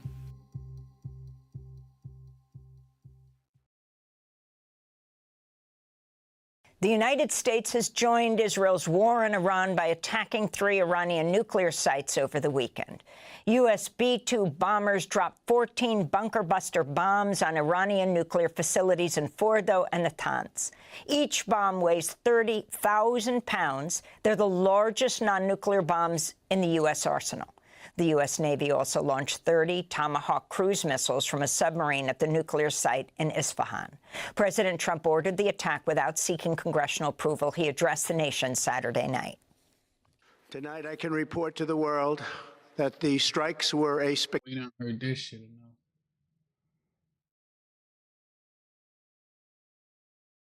$33 minutes ago.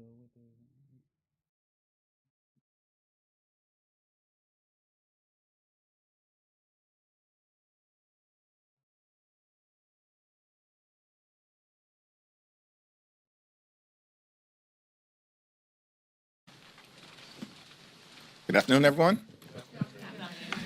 Trump administration continues to unleash chaos, cruelty, and corruption on the American people. Donald Trump and extreme MAGA Republicans have been a complete and total failure, domestically and internationally. Donald Trump promised that on day one of his presidency, he would end the war in Ukraine. He promised on day one of his presidency, he would free the hostages to bring. He said he wouldn't start a war, though. This is more Trump delusion syndrome, man. Let's talk about what's going on. Donald Trump's posture towards Israel's war on Iran is emblematic of how erratic and often incoherent his management style is, foreign policy can be. I mean, when Israel first launched missiles into Iran, we were sitting here at this desk talking to you. Remember that Secretary of State Marco Rubio immediately said, tonight Israel took unilateral action against Iran. We are not involved in strikes against Iran, and our top priority is protecting American forces in the region. Let me be clear, Iran should not target U.S. interests or personnel. Pretty striking statement for Secretary of State. Basically, don't look at us. We're not involved. Leave us out of it. But then Donald Trump turned to his favorite TV network, which was blasting him with war propaganda about how effective Israel's attacks were and how great it would be if the U.S. entered the conflict. So according to the reporting in the New York Times and elsewhere, Donald Trump decided to bomb Iran, at least in part, because he was jealous that Fox News was saying nice things about Benjamin Netanyahu instead of him. We're going to have one of the reporters on that New York Times reporter later this hour. And look, the details here of what actually happened remain maddeningly elusive, I got to say. Maybe the strikes were as successful, and Donald Trump claims, and the sort of infrastructure for a nuclear program in Iran is effectively destroyed. Or maybe they were a complete failure, and everything was moved to other locations, and they did essentially nothing to meaningfully set back Iran's nuclear program, which, according to Donald Trump's own director of national intelligence, was not actively building a bomb, to be clear. Maybe the truth is somewhere in between. We don't actually really know where it is on that spectrum. And now, of course, we will, according to the president, have peace forever. Forever. It's never going to have war again, which I guess is a good thing, obviously, if it pans out. But again, you'll forgive me being a little skeptical about what's going to happen next. And critically, one has to add that Congress, whose job it is to authorize use of military force, stated very plainly in the U.S. Constitution, never weighed in. Donald Trump did not get its approval before launching the attacks. A State Department lawyer who served under multiple presidents, including Donald Trump's first administration, called the strikes, quote, patently. Now they just making up shit to spread propaganda. The Constitution don't say that the president has to go through Congress to get approval for military forces to back. It says that the Constitution has to declare war. That's it. They don't say the other shit that they saying. They just, they making up shit just to,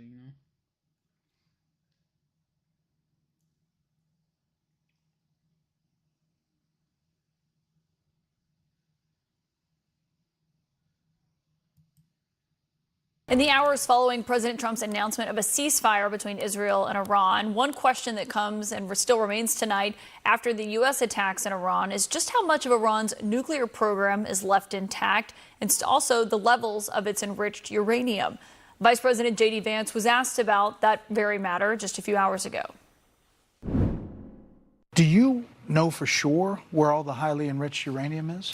Well, Brett, I think that's actually not the question before us. The question before us is, can Iran enrich the uranium to a weapons-grade level, and can they convert that fuel to a nuclear weapon? And we know, based on the success of our mission, of course, the leadership of the president, but the incredible skill of our military, that the two mission objectives are completely successful. We know that they cannot build a nuclear weapon. Now, you asked about the highly enriched uranium. Yeah, like 900 pounds of it. But what we know, Brett, is that uranium is something that exists in very large supply. Our goal was to bury the uranium, and I do think the uranium is buried, but our goal was to eliminate the enrichment and eliminate their ability to convert that enriched fuel into a nuclear weapon.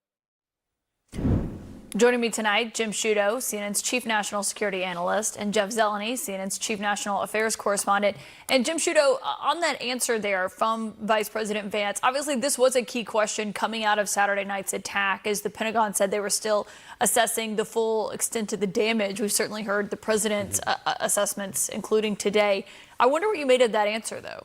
Well, listen, I was going to say it's a non-answer. Actually, it was an answer in that he at least did not express confidence that they know where it is, right? He says they believe it to be buried underground, but I know for a fact that the Israelis don't know for sure where the bulk of it is, right? And that is part of their own battle damage assessment, which is still ongoing. A senior Israeli intelligence source told me, and he described it this way. He said, BDA, battle damage assessment, is an art more than a science, and it requires more than satellite photos. It requires human intelligence on the ground, signals intelligence, intercepted communications of Iranian officials talking about what damage took place, etc. And from the Israeli perspective, that's still taking place. They don't have an answer to two questions, really: the extent of damage to the facilities, but also the whereabouts of all of that enriched uranium.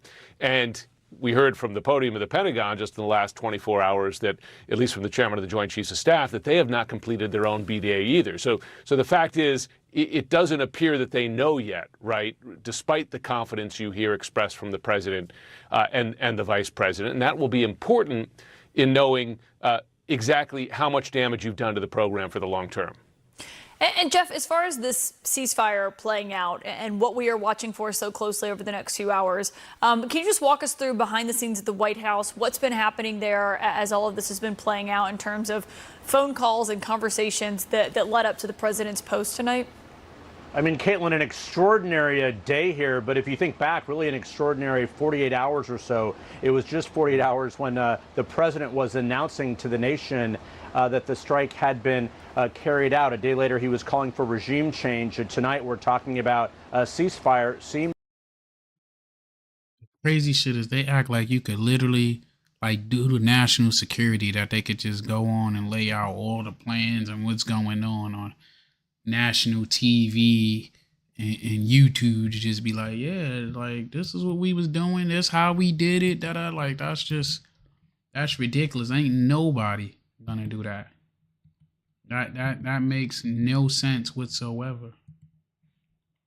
You know what I mean? That'd be putting lives in danger, laying out everything we do step by step. They would never do that shit.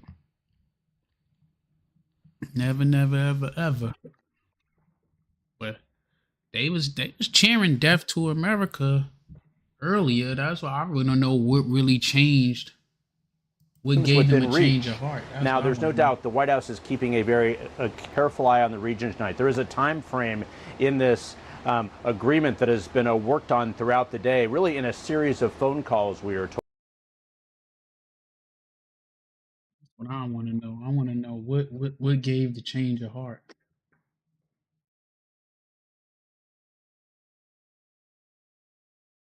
Okay, this one said details revealed. Good evening, everyone, and welcome to the Ingram Angle. I'm Laura Ingram, my angle in moments. But first, tonight, we begin with major breaking news. It's a development that few thought was possible even a few days ago. But with President Trump in charge, we've seen time and time again, the so-called experts are proven wrong. President Trump says Israel and Iran have agreed to a full ceasefire taking effect in just a few hours. In a Truth Social post in the last hour, the president wrote, "Congratulations to everyone. There will be a complete and total ceasefire in approximately 6 hours from now, when Israel and Iran would have wound down and completed their in-progress final missions for 12 hours, at which point the war will be considered ended." On that assumption that everything works out as it should, which it will, I would like to congratulate both countries, Israel and Iran, on having the stamina In just 12 days, President Trump, in coordination with Israel and our think this Arab dude's a fucking partners, idiot. he has totally reshaped the future of the Middle East and the world. The naysayers, the isolationists, were dead wrong. World War III is not happening. Instead, President Trump, he stood up to the worst bully terrorist nation in the entire world and on the planet, and now peace is possible tonight. Thankfully, the Islamic Republic of Iran has been totally defanged. Their nuclear program has been obliterated. Their scientists are dead. Their top generals, many of them, are dead. Most of their missile systems have been destroyed. Their proxies are in tatters, and the so-called elite Revolutionary Guard, they have been ripped to shreds, with more top generals being killed by the Israelis. And after all of that, Iran is all of a sudden now ready to come to the table because they have no leverage at all whatsoever. This is what peace through strength, the Trump doctrine, actually looks like. Can this be a lasting peace? I can't give you that answer tonight. Only time will tell. Now, of course, it is possible, as the Iranian regime, they may simply be trying to buy time so they can rearm.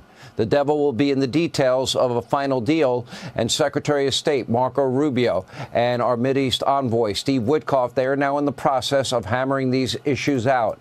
Any deal obviously would insist on any place, anywhere, anytime inspections. The Iranians need to stop providing money and weaponry to all of their proxies. That means Hamas, Hezbollah, Islamic Jihad. That would be the militias in Syria, the militia in Iraq, and that would be the Houthi rebels. And frankly, they should recognize Israel's right to exist once and for all if we want a real and lasting peace. Or we will have to assume they simply want to build out a bigger, more lethal ballistic missile system. Remember, they have ballistic. That's exactly what I'm saying, Raul. I'm trying to find something where Israel and Iran say that they agreed to a ceasefire and not just some fucking tweak, you know? I want to hear them say they agreed to it. You know what I mean? That's the proof I'm looking for. Ballistic missiles now at 2,000 pounds. They're looking and aiming to go to 4,000 pounds, and they are firing those missiles into heavily populated areas. The fact that we can even discuss this tonight is only because of President Donald J. Trump. This is what Obama and Biden could and never would do with their policies of appeasement. And this boy pussy popping hard for Trump, boy. Biden is out of office. Let it go. He is pussy popping hard for him, man. He twerking on the dick for it. Remember, that included bribing the Iranians with billions of dollars in cash and other currency being flown into Iran for the mullahs of Iran in cargo planes. And in the case of Joe Biden not enforcing Donald Trump's sanctions that were bankrupting the Republic of Iran, their feckless diplomacy, their appeasement policies allowed the mullahs of Iran to get within weeks of a nuclear weapon. It allowed them to build out their weaponry and foment terror all throughout the region and the world and kill Americans. And, of course, they developed these facilities with all that money deep underground, including the Fordow nuclear site that took years to build deep under this mountain that, of course, is now obliterated. But tonight, one thing is clear to the entire world. The technology, the logistics, the skill of the U.S. military is unmatched. No other country comes close. After decades of being jerked around by and threatened by the Iranians, it took just a mere few hours for the USA to obliterate their nuclear ambitions. Over the weekend, 9 B-2 stealth bombers launched from Missouri. 2 were decoys that flew west. 7 others flew east over the Atlantic. And, of course, these bombers were refueled midair, ultimately entered Iran's airspace completely undetected. And according to my sources, the U.S. was even able to trigger false alerts and coordinates on Iran's air defense systems, causing them to shoot at what they thought were planes, but was absolutely nothing in the sky. All this a little propaganda. We boosting it up, and they ain't even agreed to none of this, you know? What if that's the case? This is the spin game we putting out there. Bring them out in the open and then Incredible, misdirection on the part of our military. The bombers then dropped, as Jennifer Griffin said, 14 massive bunker buster bombs, while a single submarine hundreds of miles away was able to deliver a payload of 30 Tomahawk cruise missiles. Deflection precision. Good evening, everyone, and welcome to the Ingram Angle.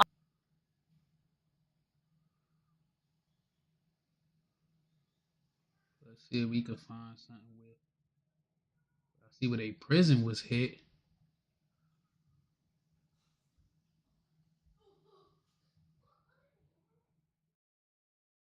I've been to Al Udeid in the past before and seen this huge control room where drones, aircraft are monitored and controlled. And it's possible that the attacks against Iran were orchestrated from here. We know that President Trump and the National Security Council are due to meet. They are also acutely aware of these threats. Our colleague Kira Phillips quoting a defense official saying that they don't behave like this unless the threat itself is credible. We had multiple threats, multiple warnings from Iran that they would indeed retaliate to the US strikes on 3 nuclear facilities. The latest one came from the Iranian president probably only about 40 or 45 minutes ago.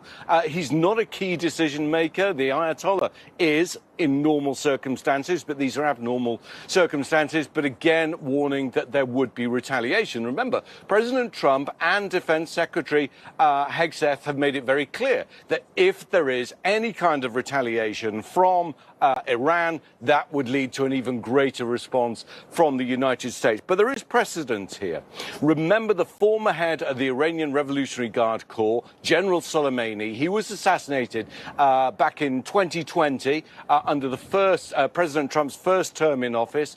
I was in northern Iraq when Iran responded. They fired at U.S. bases near where we were in Erbil in the north of the country. They fired at U.S. bases elsewhere in the country and on the border near Syria as well. So they have form, if you like. Now, that was a calibrated response. It was one for Iran to say, look, we did respond, but no further. It allowed for a de-escalation. I'm not sure we're in the same territory right now, especially given the very specific threats that the President Trump has made against any of what would happen in the eventuality of any retaliation. But the facts are, there was this threat, there was airspace was closed, and the Israelis also monitoring the situation.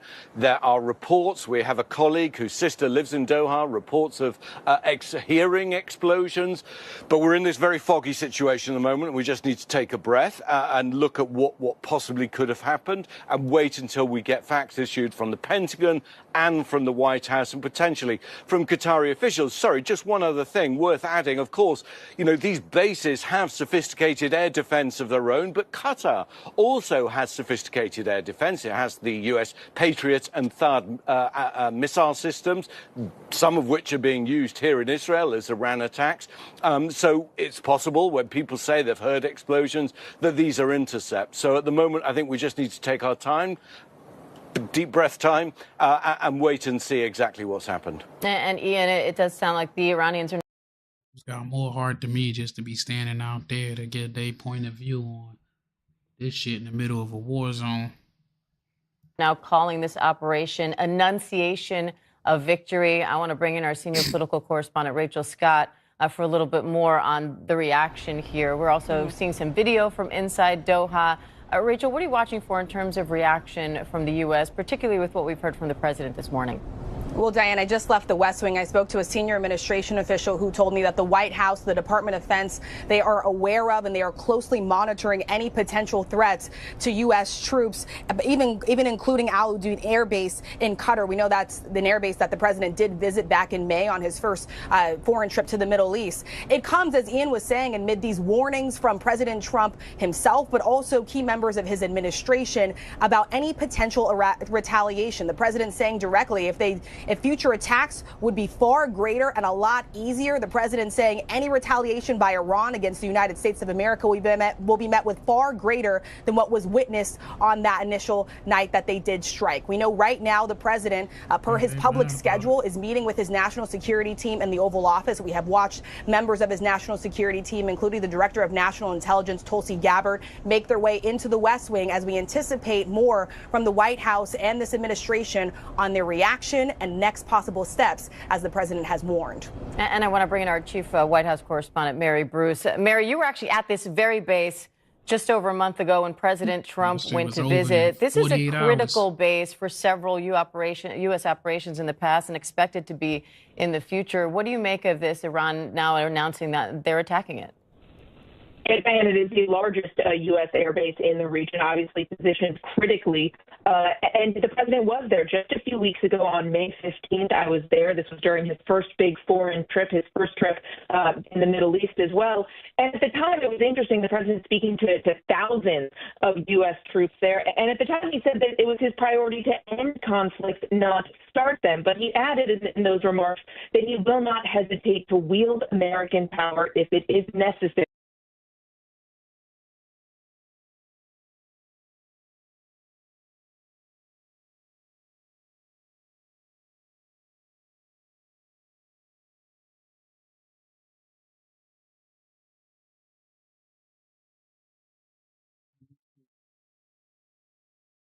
Wow. I don't know how true this is. They saying Iran. If you want to go from looking like this to looking like this, ceasefire. You're going to need to do a lot of this. And if you want to survive doing all of that,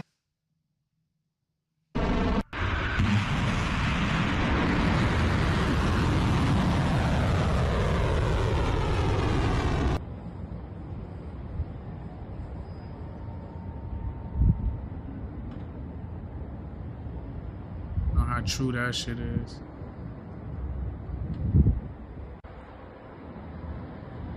Yeah, 20% not happy with the ceasefire.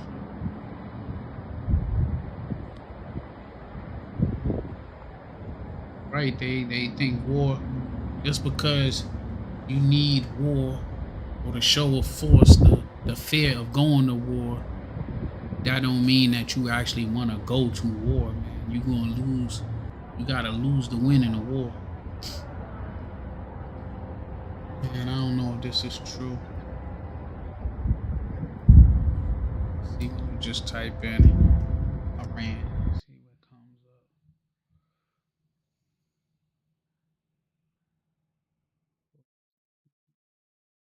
Ceasefire.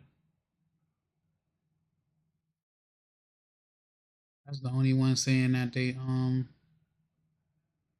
they denied the ceasefire.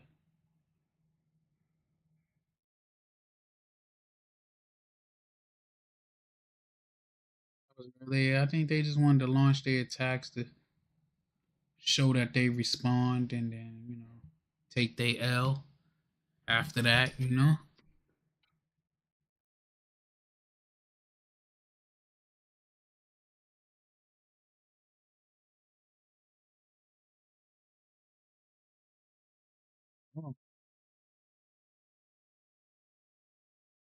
Oh, they are saying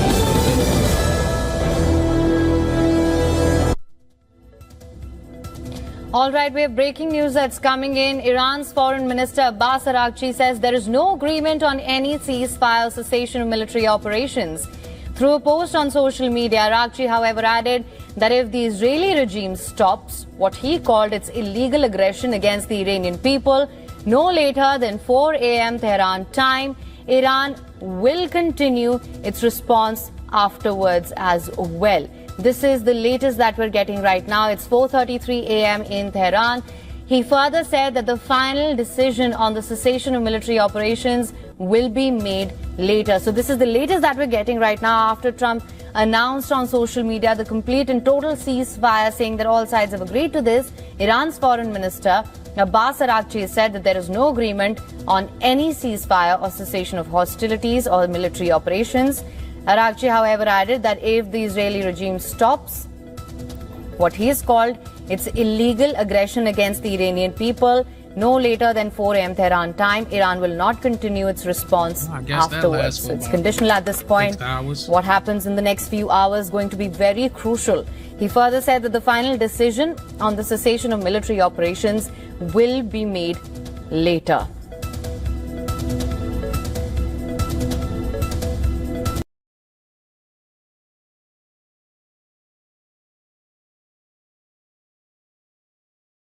Y'all see that on the screen. the foreign minister says that as of now, there is no ceasefire. So did the president lie to the American people or what? As Iran has repeatedly made clear, Israel launched war on Iran, not the other way around. As of now, there is no agreement on any ceasefire. That's some bold statements right there. Or assertion of any military operations, however, provide that Israel regime stops its illegal aggression against the Iranian people no later than 4 a.m. We have no intention to continue a response afterwards.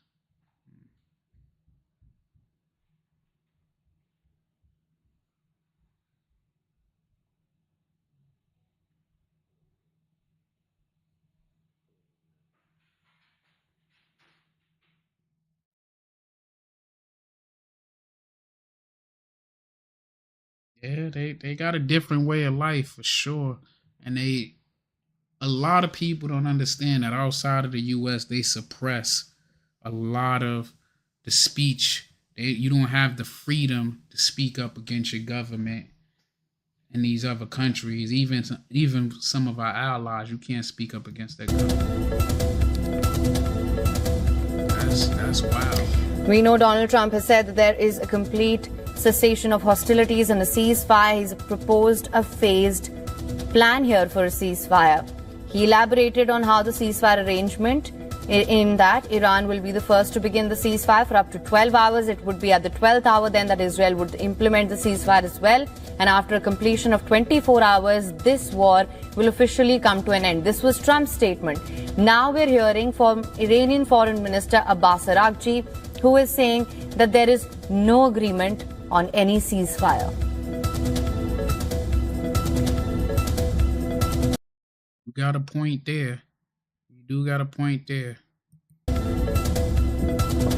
got a point. They are doing that same shit right here in this country.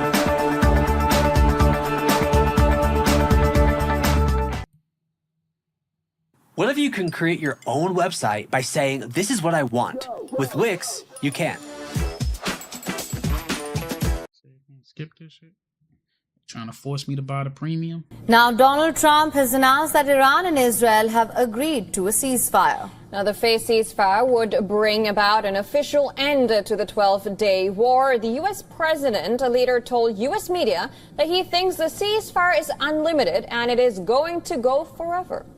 A senior White House official said that Israel agreed to the ceasefire deal on the condition that Iran stop with Erdogan, the president of Turkey, on a grain corridor. That Putin threatened the end of the war? Last week, Mr. Erdogan called for a peace summit in Turkey. Mr. Zelensky immediately agreed. Mr. Trump said that if Putin goes, I will come.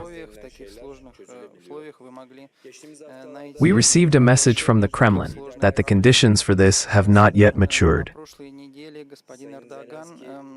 In this regard, I would like to ask you, do you give the leaders an important role in resolving this issue? And what conditions should be met so that the leaders can come together and put an end to this conflict?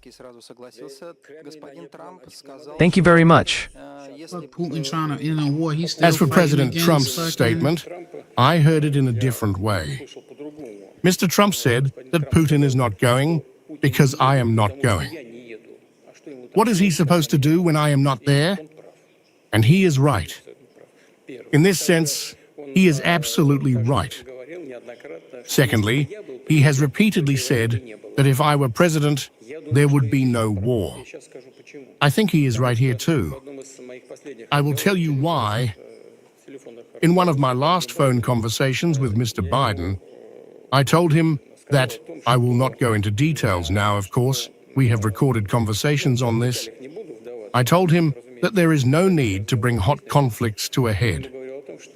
We need to resolve everything peacefully, and we must force the current leadership of Ukraine to meet the demands of its citizens living in the southeast to put an end to the genocide of the Russian-speaking population, to stop violating human rights, as the previous Human Rights Administration has always said. By the way, I told him then, it seems to you that everything will be resolved so easily now, but it may take some time, and it would be better not to do what you are pushing the situation towards. He talking about. I told him this, Mr. Biden.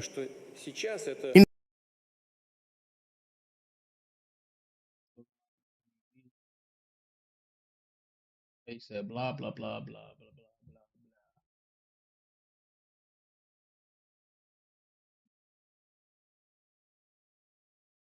And welcome back here to Live Now from Fox. I'm Andrew Kraft. Let's get into more of these top headlines. We do have some breaking news. Remember, I was referring to the fact that we're waiting for Israeli and Iranian confirmation of that very ceasefire the president announced here. I want to put this up from the foreign minister of Iran, Araghchi, there, saying, as Iran has repeatedly made clear, Israel launched war on Iran, not the other way around. He says, as of now, there is no agreement, in quotations, on any ceasefire or cessation of military operations.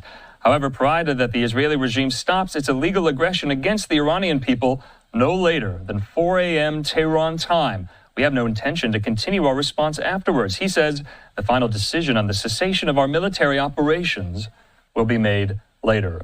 So the Iranian foreign minister saying no agreement with Israel. We'll see on whether or not that changes. In the meantime, here, I want to bring into my conversation our friend and colleague there, Connor Hansen in New York, with the latest. Connor, good to see you here. Everyone's talking about this ceasefire announced by President Trump. What more do we know?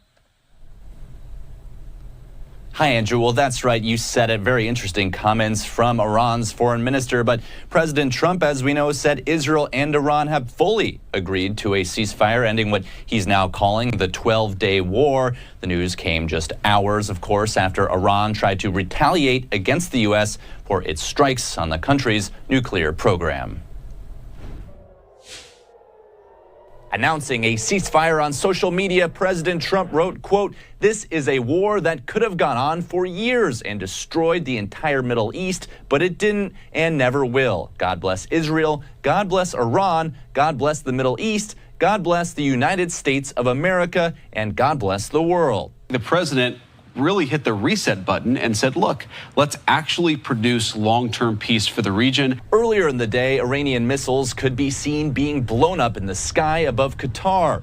The president says no one was hurt and there was hardly any damage at the El Udeid military base.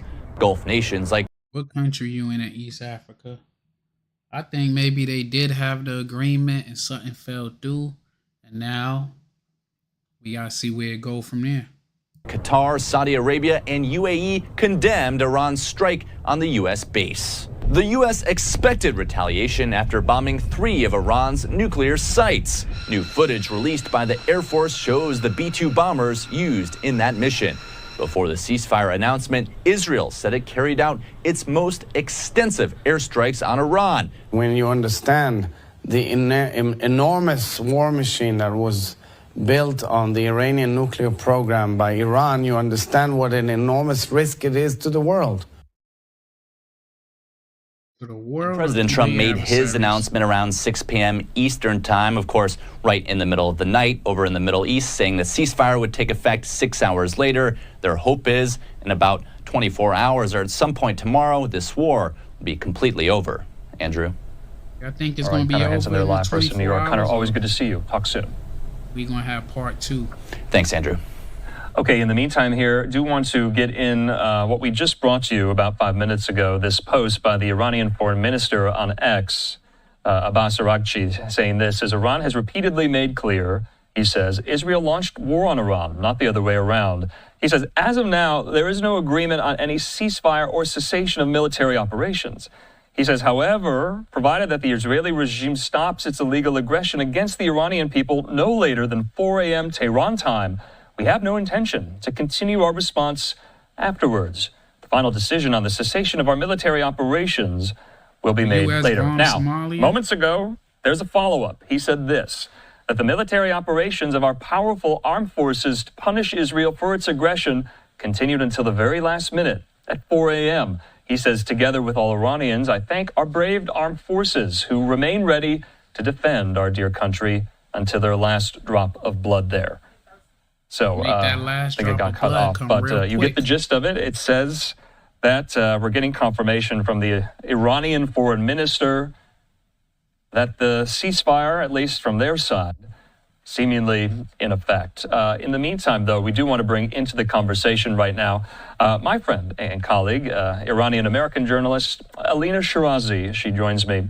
Alina, so good of you to be with us here. We're going to get in on, I kind of previewed with our viewers, the perspective of everyday Iranians. You've been in touch with so many of them about how they are feeling right now. With this news today, that is breaking still, very fluid, about the ceasefire announced by President Trump between Iran and Israel. Have you heard any reaction from on the ground in Iran? A sigh of relief? Still uncertainty? What about it? Andrew, thanks so much for having me. I mean, it's really a mixed bag here. I mean, right now you heard from the foreign minister of Iran saying not officially a ceasefire, but it basically is one. So a little bit of mixed messaging there. But really what I'm hearing from Iranians so far is we are not being, rained down with bombs and missiles, so they feel a little bit of a relief there. But for them, the strikes have stopped, but the terror continues with the regime, with the Iranian government. And so there was a little bit of hope that, from what I'm hearing from Iranians, there might have been, at the end of the day, a sort of light at the end of the tunnel for them, something to gain from all of this bloodshed, from all of this war. And from what I'm hearing, a lot of Iranian Americans, the diaspora, a lot of Iranians inside the country saying, well, what was this all for? I've always said, and foreign policy analysts have also said that countries don't have friends, they have interests. And so you're kind of seeing this with, of course, the president trying to defend national security and make sure that Iran's nuclear sites have been practically decimated so they won't have the enriched uranium. That was their goal. Andrew, I know that I'm sure you saw President Trump also post on Truth Social, essentially saying that he hopes, make America great again, make Iran great again, make Iran great again, rather. So there was that sense of, will there be a sort of, boost for the Iranian people? Will the regime, is there a light at the end of the tunnel for the people? Just really a mixed bag of emotions right now is what I'm hearing. Yeah, because I've been asking some of our experts throughout the last week. They're reading up on it. They saying an hour after the deadline that Iran had launched missiles towards Jerusalem that was intercepted. So they got all their peoples in bomb shelters waiting. So they trying to see by midnight.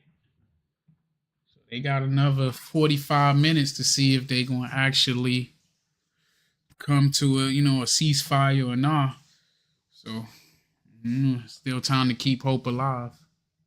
There was this somewhat, in my view, false conventional wisdom forming that, in the wake of Israel's strikes preemptively on the country of Iran, that your everyday Iranians, your rank and file, would just kind of organically rise up against the regime. We have not seen that at all. I do want to show some of the messages you have received, though. We're going to show some of them to our audience here, and I'm going to do my best to read them and kind of prompt you, Alina.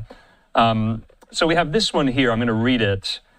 This individual, we're not going to name them, they're going to remain anonymous, says this to you in a text message, that even now ordinary Iranians, those who reject the regime, can be heard nightly shouting death to Khamenei from their rooftops, echoing the same defiance seen during the Woman Life Freedom protests when crowds chanted, "Our enemy is right here, they lie when they say it's America." So this kind of gives a sense of the feeling. We don't even know. I mean, the president says he knows where Ayatollah Khamenei is.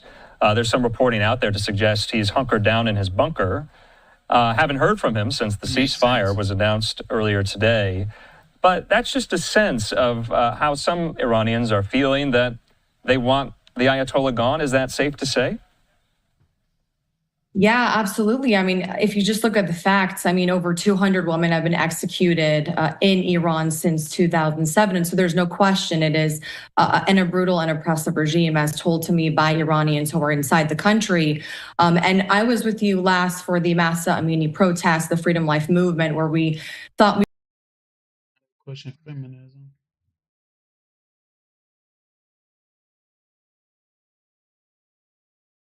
News Nation's Brian Enton, where the Iranian missiles targeted U.S. bases. We start with Robert Sherman in Tel Aviv. To Sherman in just a second. Enton in Qatar, Doha. Brian, sun's about to come up. Give us the feel in the city when you landed to the and ceasefire. as They got the a missiles were incoming. We got a telethon for this shit, man. Yeah, we were the last plane to get in, Leland, before they closed the airspace here. There was a feeling that something was about to happen. Qatar looked The nice, State huh? Department had told American citizens to shelter in place, and then just about an hour later, when we were on the ground, suddenly the missiles were flying just in the skies behind me. The U.S. airbase you were talking about is just about 20 miles or so behind me. Thankfully, no American men or women were hurt there. There were 19 missiles that the Iranians shot at the base. 18 were intercepted, 1 landed, but there was no serious damage. I want to get to this, though, Leland, because people here are cautiously optimistic that there could be a ceasefire. There's this feeling that the mood is sort of lightening. But the Iran foreign minister just put out this statement. I want to read it to you. It says, as of now, there is no agreement on any ceasefire or cessation of military operations. However, provided that the Israeli regime stops its illegal aggression against the Iranian people no later than 4 a.m. Tehran time, we have no intention to continue our response afterwards. The final decision on cessation of our military operations will be made after. So it sort of in a way saying, yes, there will eventually be a ceasefire. It's kind of like a 50-50 statement in my mind, but not going as far as what President Trump said, that now suddenly we have peace in the region. Leland? Yeah, the Iranians are trying to posture. I think that's fair. So far, no reports of new missile attacks in Israel, at least from the Iranian side. Brian, stay with us for the next couple of hours. Obviously, we'll check back in with you as news develops in the region. Robert Sherman now in Tel Aviv as the sun is about to come up there. Robert, I can imagine, having been there, there is a sense, at least, of optimism that there might be a ceasefire here coming up.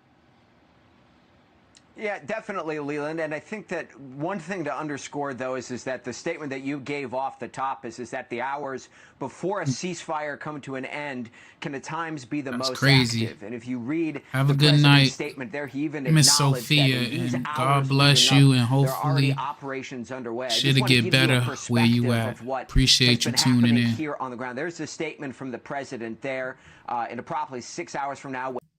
Said thank you for tuning in, Miss Sophia. God bless you. Hopefully everything goes fair on your end. CJ, yeah, they bugging out for the last couple of hours, I see. When Israel and Iran have wound down and think it's completed past their that time, in-progress though. final missions. This is what we are seeing right now. Just a short while ago, the Israelis intercepted a series of drones. One was over the Golan Heights in Israeli airspace. 3 others were about to cross into Israeli airspace. So there were sirens that were activated in that direction there. We have also heard the rumbling of jets overhead, and the Israelis have announced a new series of evacuation orders in What we Tehran could do is itself, hope given for the peace, indication right? We could that hope there are that more is strikes true. that they want to make.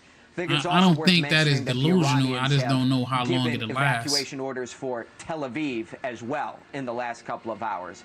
So everyone has given the indication that there could be more activity here. But something that the Israelis have emphasized is so important to 50 them years in the is making. before they subside any operations against Iran, they want to knock out these ballistic missile sites. The nuclear operations, they believe, have been taken care of by the Americans, but the ballistic missiles still pose a threat to them. That is why you are seeing these evacuation orders coming down in Tehran. That is why you have seen the Israeli Air Force working feverishly today in order to disable those ballistic missile capabilities. Leland?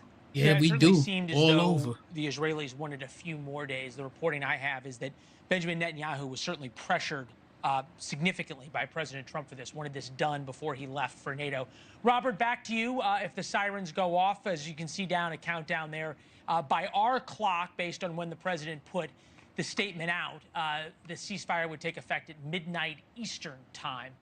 Thank you for watching. Subscribe below and download our News Nation app right now on your phone, and you Yeah, so that's 40 minutes from now. will get fact. 40 minutes from now, y'all think that they gonna come to some type of resolution in 40 minutes? I don't know. I think that's kinda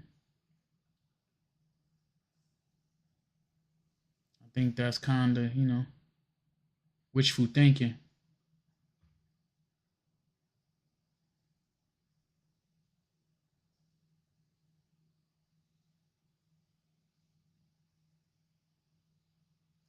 I want to see Iran.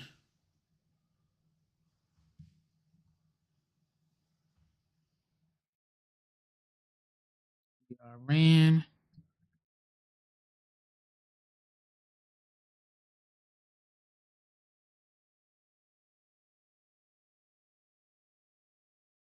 Nah, I don't trust Iran. Well, I don't trust none of their words. Let's see, Iran. Yeah, I don't trust none of their words. Yeah, it don't even it don't even gotta be talking about this. They've been lying about shit this whole time. So it's no, you know what I mean? I don't see what's different now.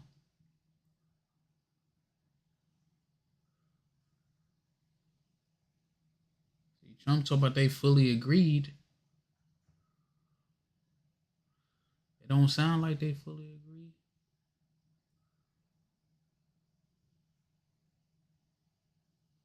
It was a cool headline.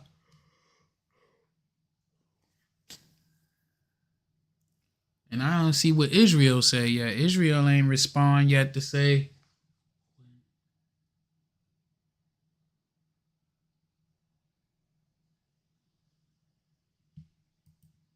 This potential ceasefire between Israel and Iran has come about in the last few hours. Is that surprising to you? Yeah, wistful thinking. Thanks for having me, Mel. Yes, it's very surprising because only a few hours ago, Iran launched retaliatory attack on the U.S. base in Qatar, and before that, President Trump was talking about regime change in Iran. Now, all of a sudden, Trump is talking about ceasefire. This is surprising, but it could be an opportunity for Iran to save face, because earlier Trump was asking Iran for unconditional surrender. Now he's talking about a ceasefire and end to the conflict. So this could be an off-ramp for Iran to take and save face and not admit that it's been defeated. We've just seen moments ago a statement from the Iranian foreign minister that no agreement has been made right at the moment. But what do you make of this possible ceasefire sort of coming about hours after the Iranian attacks on the US base in Qatar, and from that statement from the Iranian foreign minister? Well, as we speak, there are aerial attacks on Iran, and there are reports of explosions in Tehran and anti-air fire. So Iran feels that it continues to be under attack.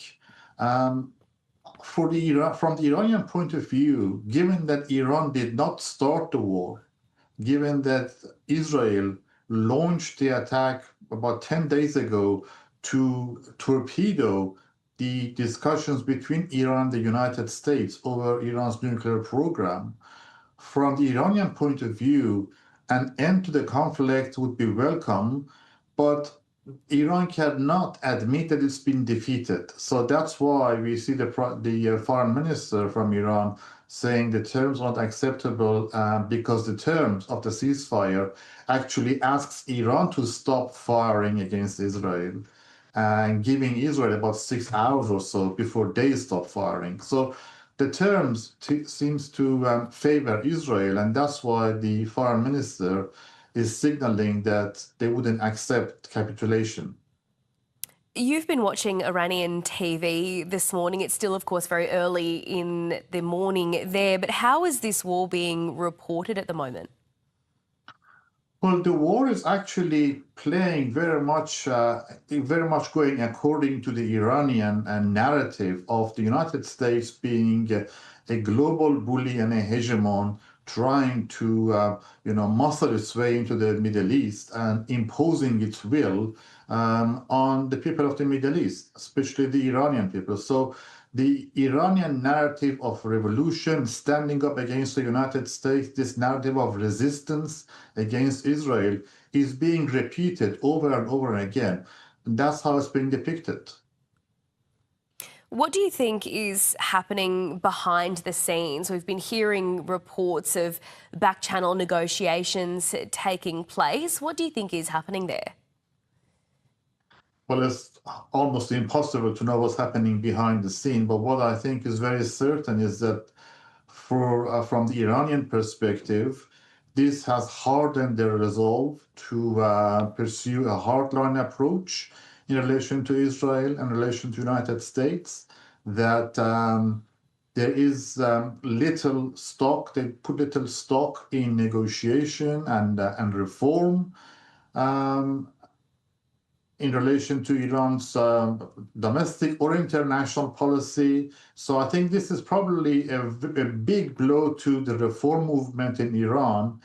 And we've already heard that Iran is contemplating exiting NPT, the non-nuclear non-proliferation treaty, and we have heard talks of Iran developing its own nuclear weapon. So there is now more incentive for Iran to actually God bless America. turn Hopefully towards we're a able nuclear to bomb.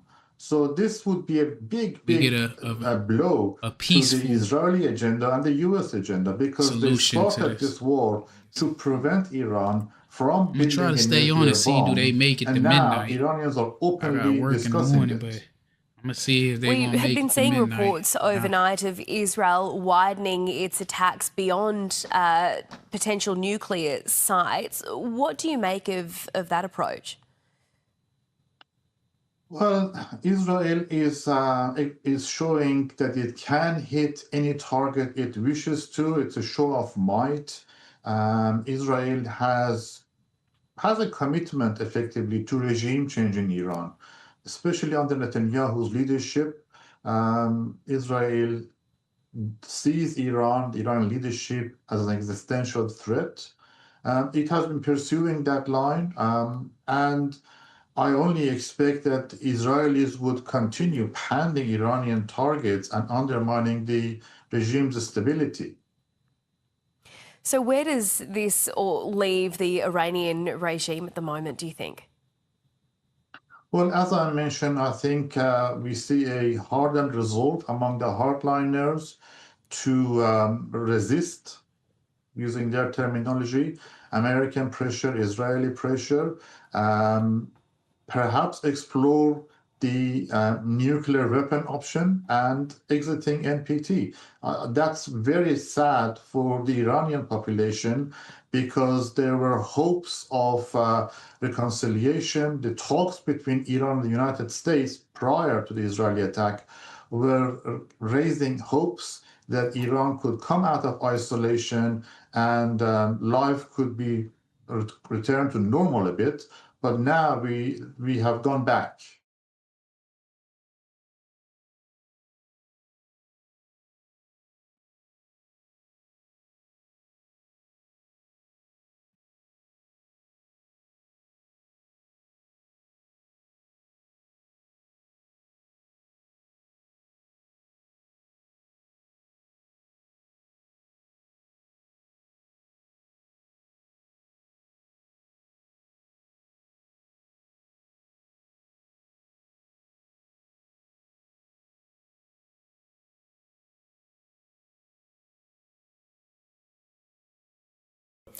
Donald Trump has posted on his Truth Social site that Israel and Iran have agreed to a ceasefire. The announcement comes hours after Qatar says it successfully intercepted a barrage of Iranian missiles fired on a U.S. military base there. And Tehran says it matched the number of bombs dropped by the U.S. on Iranian nuclear sites over the weekend. Qatari authorities say there were no casualties in the attack. Iran released this video footage purporting to show the retaliatory rockets launched towards Qatar. And this message from a military spokesman. This is not just a pipeline. It connects two Israeli cities, but what's so interesting about it is that it used to be known as the Israeli-Iranian pipeline in the 1970s, because the two states worked on it together to transport crude oil through Israel to Europe. But that is a thing of the past. این غده سرطانی از هنگام آغاز مرحله‌ای رشد کرد. We'll go over this another day. He pledged, quote, We'll go over that another day. Let me see.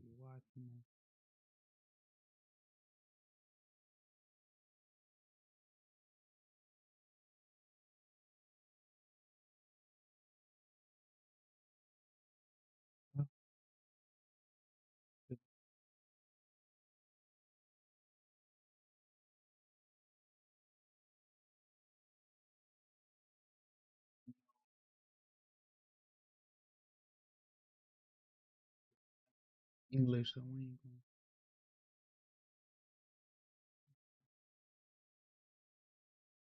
gonna. Can I get a mega?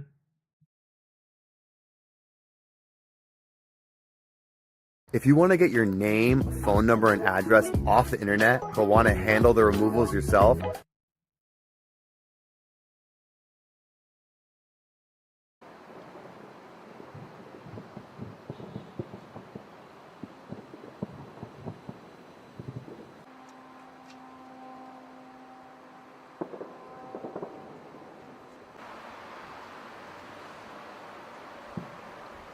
This look like some loops. This don't even look like some real shit. This look like Open TV. What's going on? What up, though?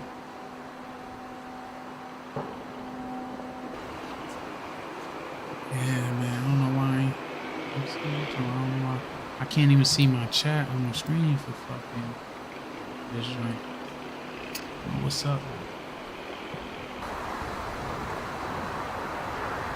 This was getting intercepted.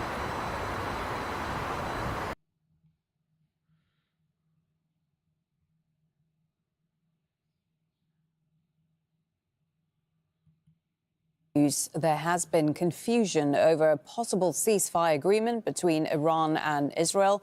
U.S. President Donald Trump announced, quote, a complete and total ceasefire between the two countries on his social media platform, Truth Social. But in the past hour, there have been more strikes on Israel with at least 3 people killed. That's it from me. Mali Inside News continues here after Reframe. They still been doing attacks. And they got at least 3 that died, so that right there is telling you it ain't gonna be no real. Those gonna have to be some hard negotiation because they attacked Israel and they saying they at least got 3 died. I mean, that don't even sound. It's probably way more than 3 that got caught up in that. Not confirmed yet to see, so yeah, it's probably more than that. More than that is probably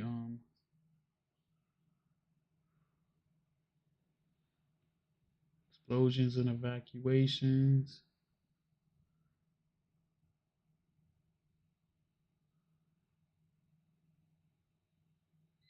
Yeah, man, I'm trying to stay on here long enough to see what's going to happen at midnight when that's supposed to be the cutoff for hostilities. It's supposed to be midnight, so I don't know how true that is and how that's gonna come to be. Because as you can see, it look like they've been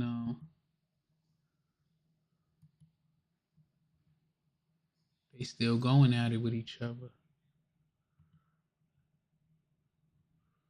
Let's see what they saying in Jerusalem. It could cost you up to $8,000 to fix a transmission, or up to $10,000 to fix your engine, or up to $2,500 to get your...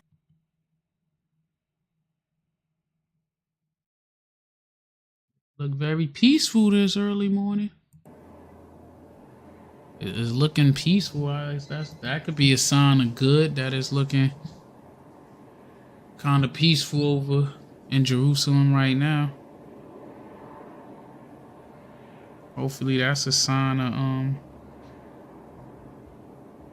of things coming to a better start, you know.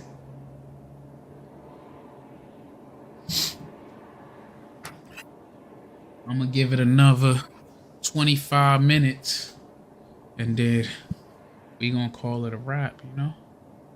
Let me find a goodie. We can find a good breakdown of this that can last us for the next 25 minutes. Then we could get into that. Let's get to it. This is just showing them.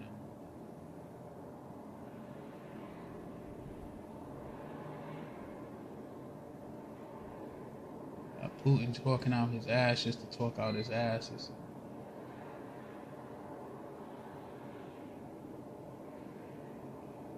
War train.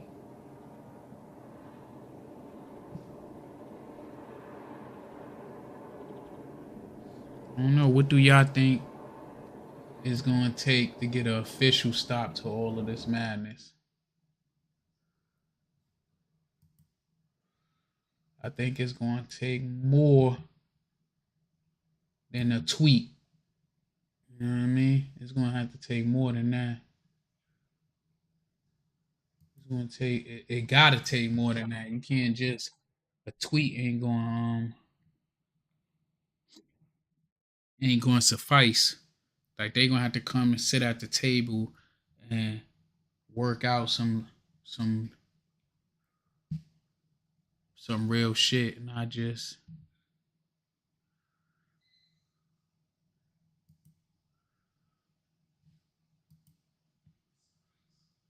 maybe that was from earlier. Let me see news. Let's check the top news.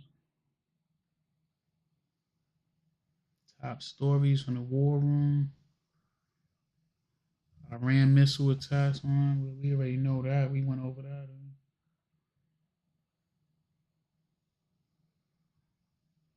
Deportation.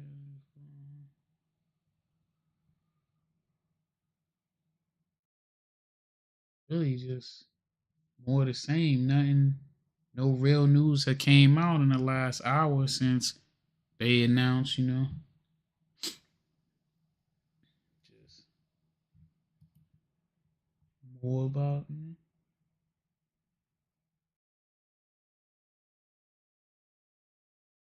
The Chuck Schumacher.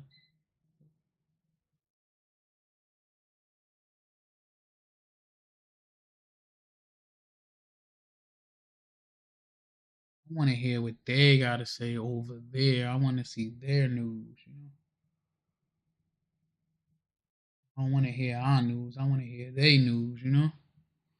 And see if they agreeing to this, because right Video now out of they Iran launching a missile attack at a U.S. military base in Qatar hours ago. The missiles did not reach the base or any major city. Instead, they were intercepted by an air defense system. And meanwhile, breaking within the last hour, President Donald Trump says Israel and Iran have agreed to complete and total ceasefire that will be phased over the next 24 hours. Big news. The announcement coming on Truth Social just hours after Iran launched a retaliatory attack against the U.S., bombing 3 of Iran's nuclear sites over the weekend. Fox 41's Matt Morrow is here tracking the very latest. He joins us live from the breaking news desk with what we're just learning. Matt. Oh, there is a lot going on here, Talia and Jeremy. Here's the latest on Iran's air assault. This was aimed at the largest U.S. base in the Middle East, the Al Udeid Air Base. We're now learning there have been no reports of anyone getting hurt or killed or any significant damage, either on the base or in other parts of Qatar.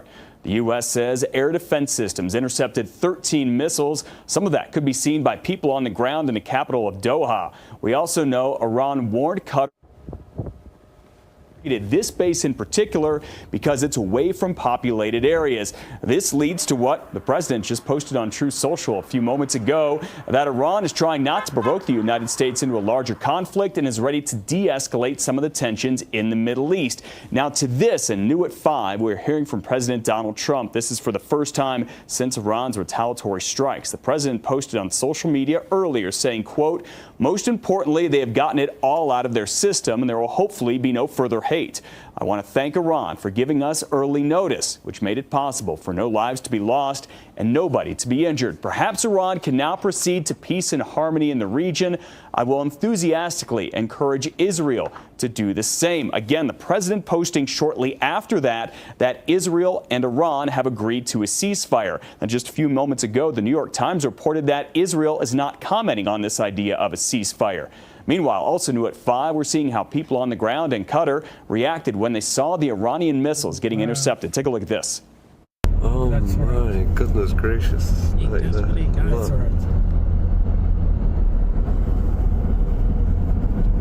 And I see explosions in the sky there.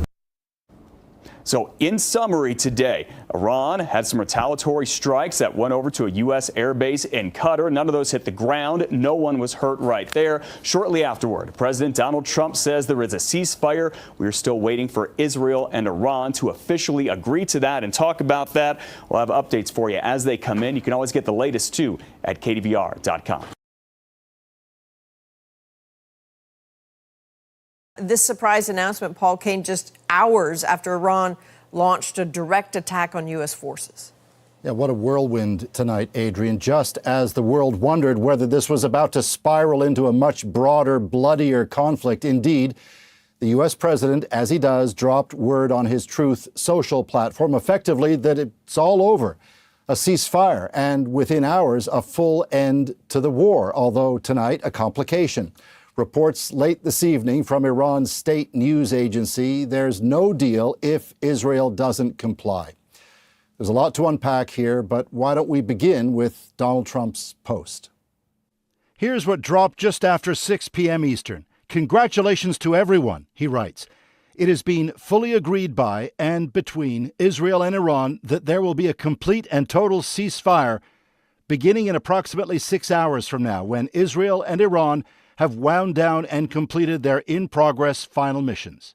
After 12 hours, he continues, the war will be considered ended. The official end, he says, comes around 6 p.m. Eastern tomorrow. I would like to congratulate both countries, Israel and Iran, on having the stamina, courage, and intelligence to end what should be called the 12-day war. Said Trump tonight. Separately, he expects this to last, quote, forever, calling it a wonderful day for the world. All of this just hours after Iran retaliated for that massive strike by U.S. forces on Iranian nuclear facilities early Sunday. Multiple rockets fired from Iran said to target the giant U.S. military base outside Doha, Qatar.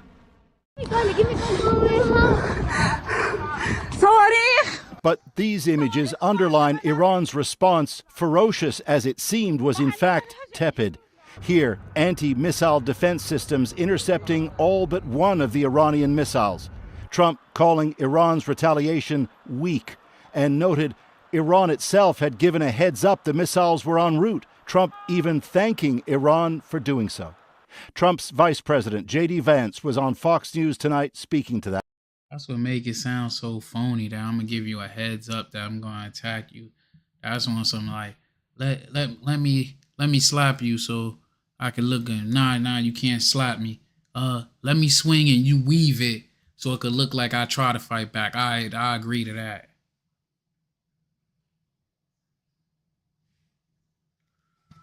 To continue, we need you to confirm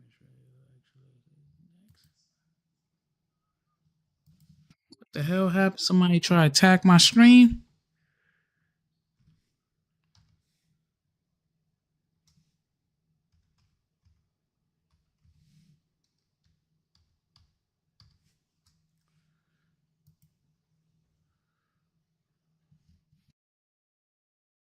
Somebody try to hack my stream while I'm on here.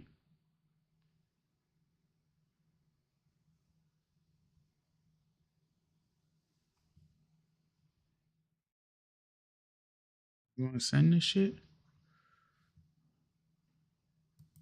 Resend it. I ain't get no message.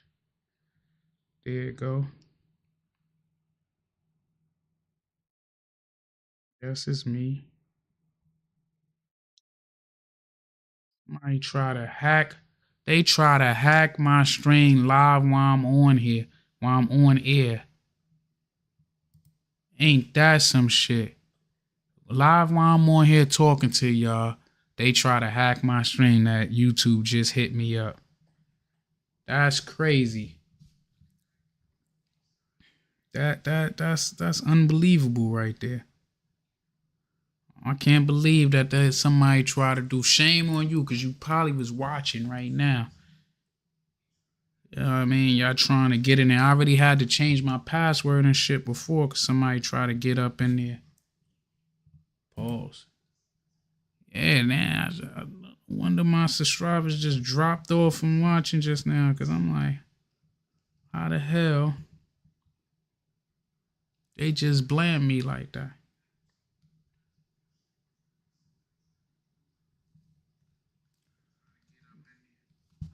But let's get back to the content. That, underlining again the U.S. imperative that Iran not ever be in a position to build nuclear weapons. That was the stated goal of Trump in all of this, and per J.D. Vance, it remains so. Here's a clip. But here's the question. If Iran is desperate to build a nuclear weapon in the future, then they're going to have to deal with a very, very powerful American military again.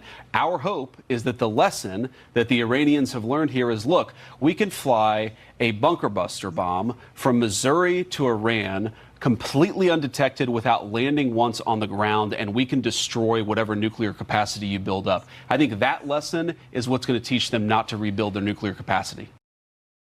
Vance adding, Adrian, the world is now in a different place than it was a week ago, and he may well be right on that. So, Paul, what else do we know about exactly how the deal came about? Well, setting aside Iran's late word that this is... We don't know shit, because let them tell it, it ain't no deal. We trying to figure it out. The deal only if Israel complies. We do know it seems to have all come together just this afternoon. There's reporting it was brokered by the Qatari prime minister, and further reporting, quoting a diplomat briefed on the talks, that Donald Trump put J.D. Vance on it and that he played a role. But beyond that, it gets murky, at least for now. This is all playing out, Adrian, even as we speak. Indeed it is. All right, thanks for that. That's Paul Hunter in Washington. So let's go to the region now. Chris Brown is in Jerusalem. So, Chris, Trump's announcement was very vague about when the ceasefire was supposed to kick in. Well, his post about that ceasefire came right as both Israel and Iran were actually in the middle of attacking each other. Israel had planes in the air, was really pounding targets in Tehran, and Iran had drones over the northern Golan Heights. This had already been one of the most violent days of this war, even before Iran launched those missiles at the base in Qatar. There had been heavy strikes during the day in Tehran, and notably many of them were on regime institutions, including the headquarters of the Revolutionary Guard and a prison that is infamous for detaining opponents of the government and torturing them.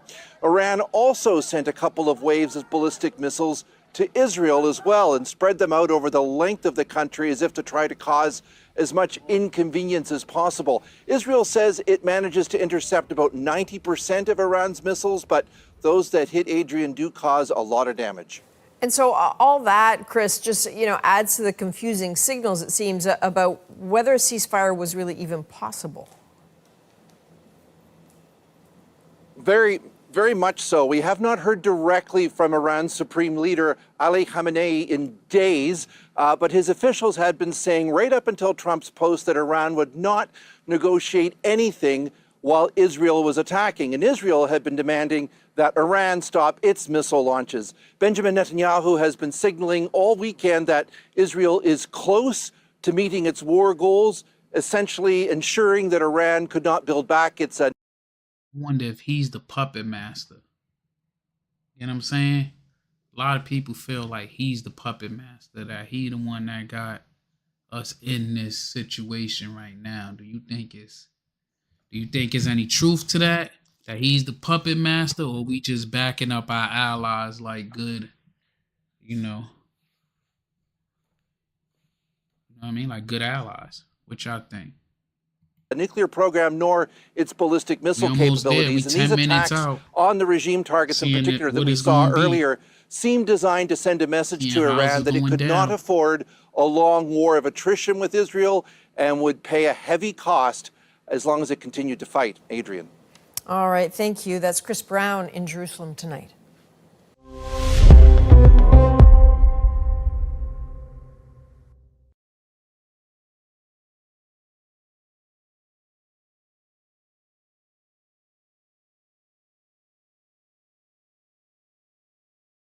This is a very delicate situation in terms of what is actually going to stop and what are going to be the arrangements. What's going to happen if there's any type of violation or perceived violation? One of the questions I have is whether or not Iran's command and control system still is tight, and whether or not there's going to be any type of sort of rogue actions that it might be taken on behalf of the Iranian, people.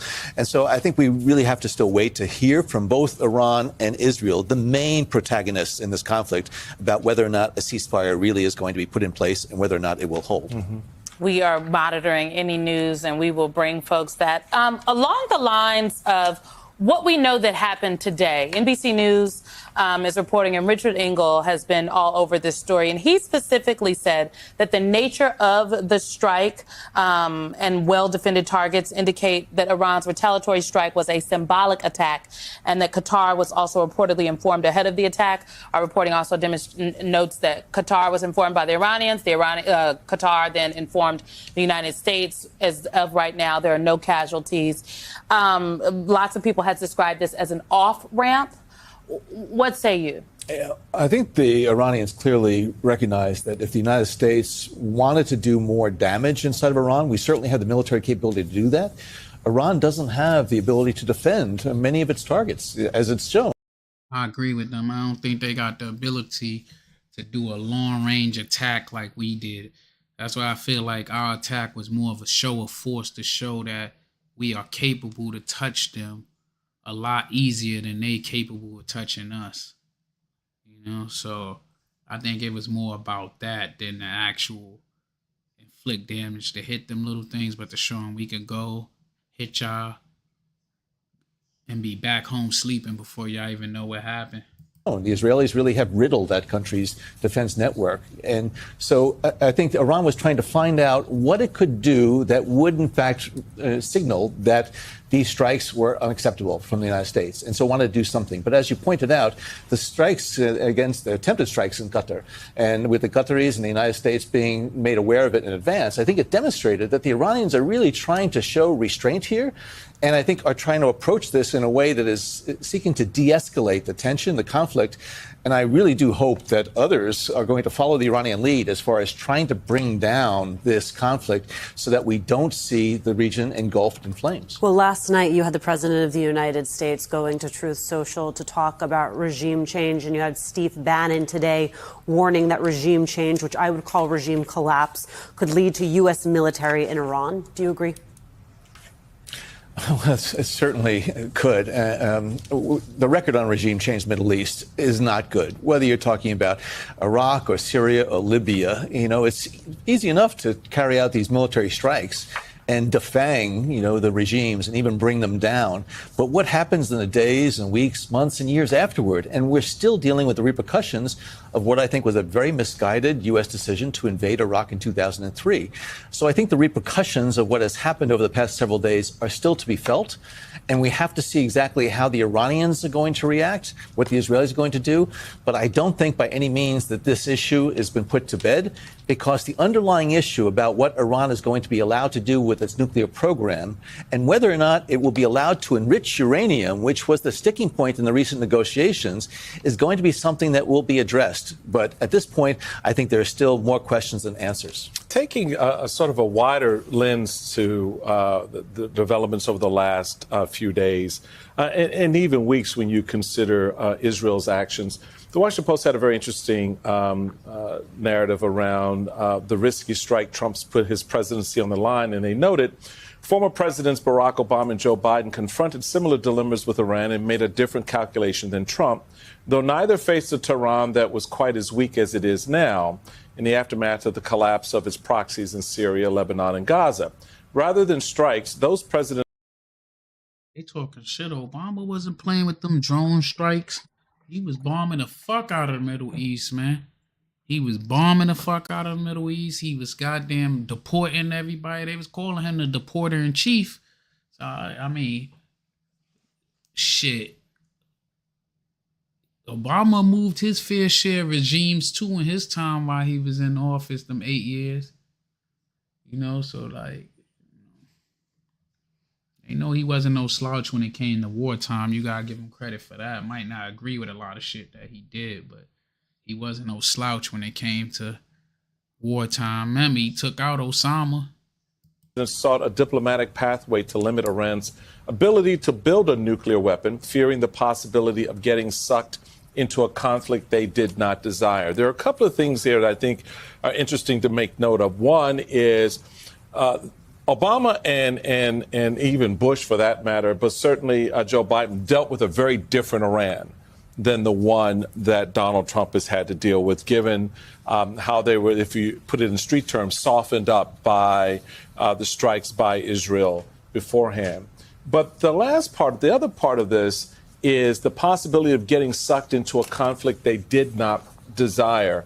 Is that still a risk for Donald Trump at this point, despite his, bravado with his, all caps tweets and all of that, that there's still an aspect of this Tehran, Iranian kind of storyline that could see the U.S. still grappling with this a year, 2 years, 3 years from now? No, absolutely, because we don't know where this is headed. And you're not going to be able to resolve this issue by military force. Yes, we've degraded, significantly, damaged the Iranian nuclear program, but there's going to have to be some type of negotiated settlement on this. There's some type of negotiation that's going to address the Iranian nuclear program, which is why the Obama administration worked so hard to get the Joint Comprehensive Plan of Action in place. Right. And so Donald Trump, when he tore up the U.S., agreement to that, basically allowed the Iranians then to go on this path. We wouldn't be where we are today if, in fact, we still had that agreement in place. Because Fordo... That's an important note to make. Yeah, Fordo was prohibited from enriching uranium, period. Right. And the Iranians were limited by enriching uranium only to like 3.5% level, which is far, far below weapons grade. And the IAEA had a very invasive inspection regime. And so the reason why we are here is because Donald Trump, again, pulled out of the agreement. He didn't say no to Bibi Netanyahu, who wanted to go ahead and strike Israel, while Presidents Biden, President Obama, and President Bush told Bibi no. And also, he's the first president to actually carry out these strikes against Iranian nuclear facilities. So, again, we still have a lot to learn. We don't know where this is going to go. Hopefully, it's going to go in a better direction. Nobody wants to have the region just collapse in conflict. But at the same time, if they think that this one and done is it, I'm sorry, but it's not going to happen. To your point about Fordo, the Director General of the International Atomic Energy Agency said, this is a quote from yesterday's emergency United Nations meeting. At this time, no one, including the International Atomic Energy Agency, is in a position to assess the underground damage at Fordo. You juxtapose that with the claims that the president and, his Secretary of Defense on down are claiming that completely obliterated the site was. No, the Director General of the agency that could say that says no one can assess that at this point. I say that to say this all boils down to the intelligence. And I still think that there are questions, and tell me if I'm wrong, but are there not questions on the table about what prompted the administration to do this? They keep saying that they had information, but the United States did not have that information. So where did that information come from? What information is prompting them to make claims as though the sites were obliterated? The intelligence is actually very important because the intelligence, it should be guiding what we're doing, or am I wrong? When our intelligence agency says, hey, Iran didn't have the capabilities that the president claimed that they did for the attack. I think the credibility of this administration really has been shattered. I mean, I don't think it was ever strong, but it has been shattered over the past several weeks. The U.S. intelligence community, by all accounts, still assesses that Iran has not restarted their nuclear weapons program, which they suspended in 2003. There's been no contrary claims by this administration that the U.S. intelligence has changed on that front whatsoever. And even if they were moving, as they were, with more highly enriched uranium, they still were far away from actually being able to get a warhead. So what was the triggering event that led the U.S. to actually carry out these strikes? Clearly, I think, as Michael pointed out, Iran is in a much different place now with Hezbollah and the Houthis and others that really have been degraded. And so Bibi Netanyahu saw that this was a great opportunity, a very propitious moment for Israel to go and hit Iran. And Bibi Netanyahu led Donald Trump down this path. And unfortunately, Donald Trump followed what Bibi Netanyahu was saying. So again, I think there are a lot of questions about what that intelligence was, at what basis did this administration decide to go ahead and carry out these strikes, and also then what's going to be the bomb damage assessment that's going to actually be taking place, and how significantly degraded is the Iranian nuclear program. And I think we have real questions about whether or not this administration will be honest. Only have about 30 seconds left of picking up on that point, Director Brennan. If you were a member of Congress, what is the one piece of intelligence you think would be most critical for you to have in your hands? The latest intelligence assessment about the status of that Iranian nuclear program, but then also I want to know what the status of the Iranian nuclear program is, and especially where is that highly enriched uranium that was enriched to 60% that seems to have been moved out of Fordow before the strikes took place, and what's the disposition of that, and what's the potential for Iran to use that for nefarious purposes?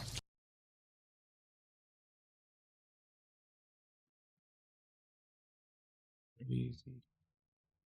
Let's see if there's any new news. It is exactly 12 o'clock midnight.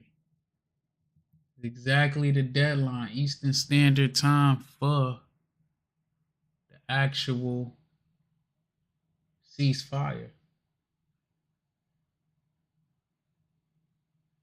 So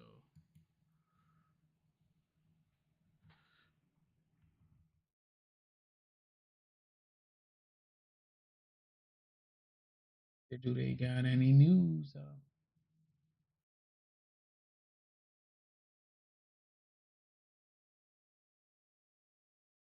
Yeah, it's probably too soon. It's only 12:01.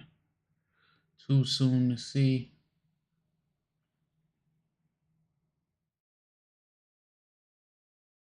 Ceasefire as of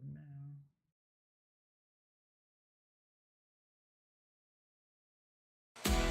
You might know Harbor Freight for affordability. Call What you it a might night, not though. know I is feel performance everybody and durability go right along with. Then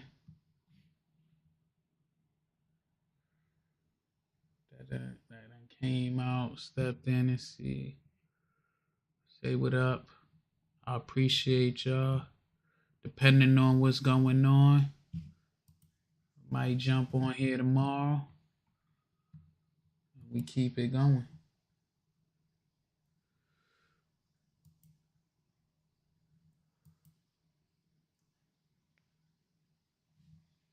But it don't look like it's nothing to write home about yet. That is too early to see if they're gonna hold up the bargain. So with that being said, tonight was a good night. It was great. And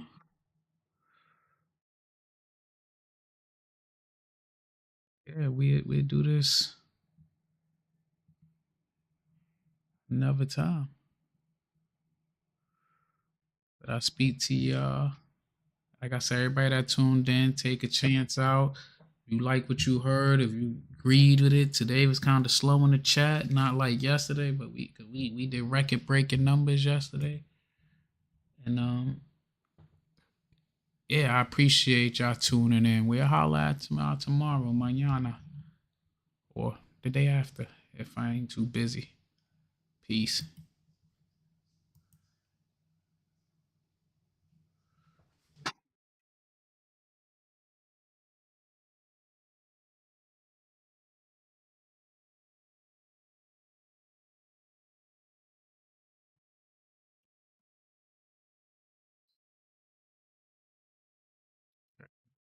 Shout out to Rumble.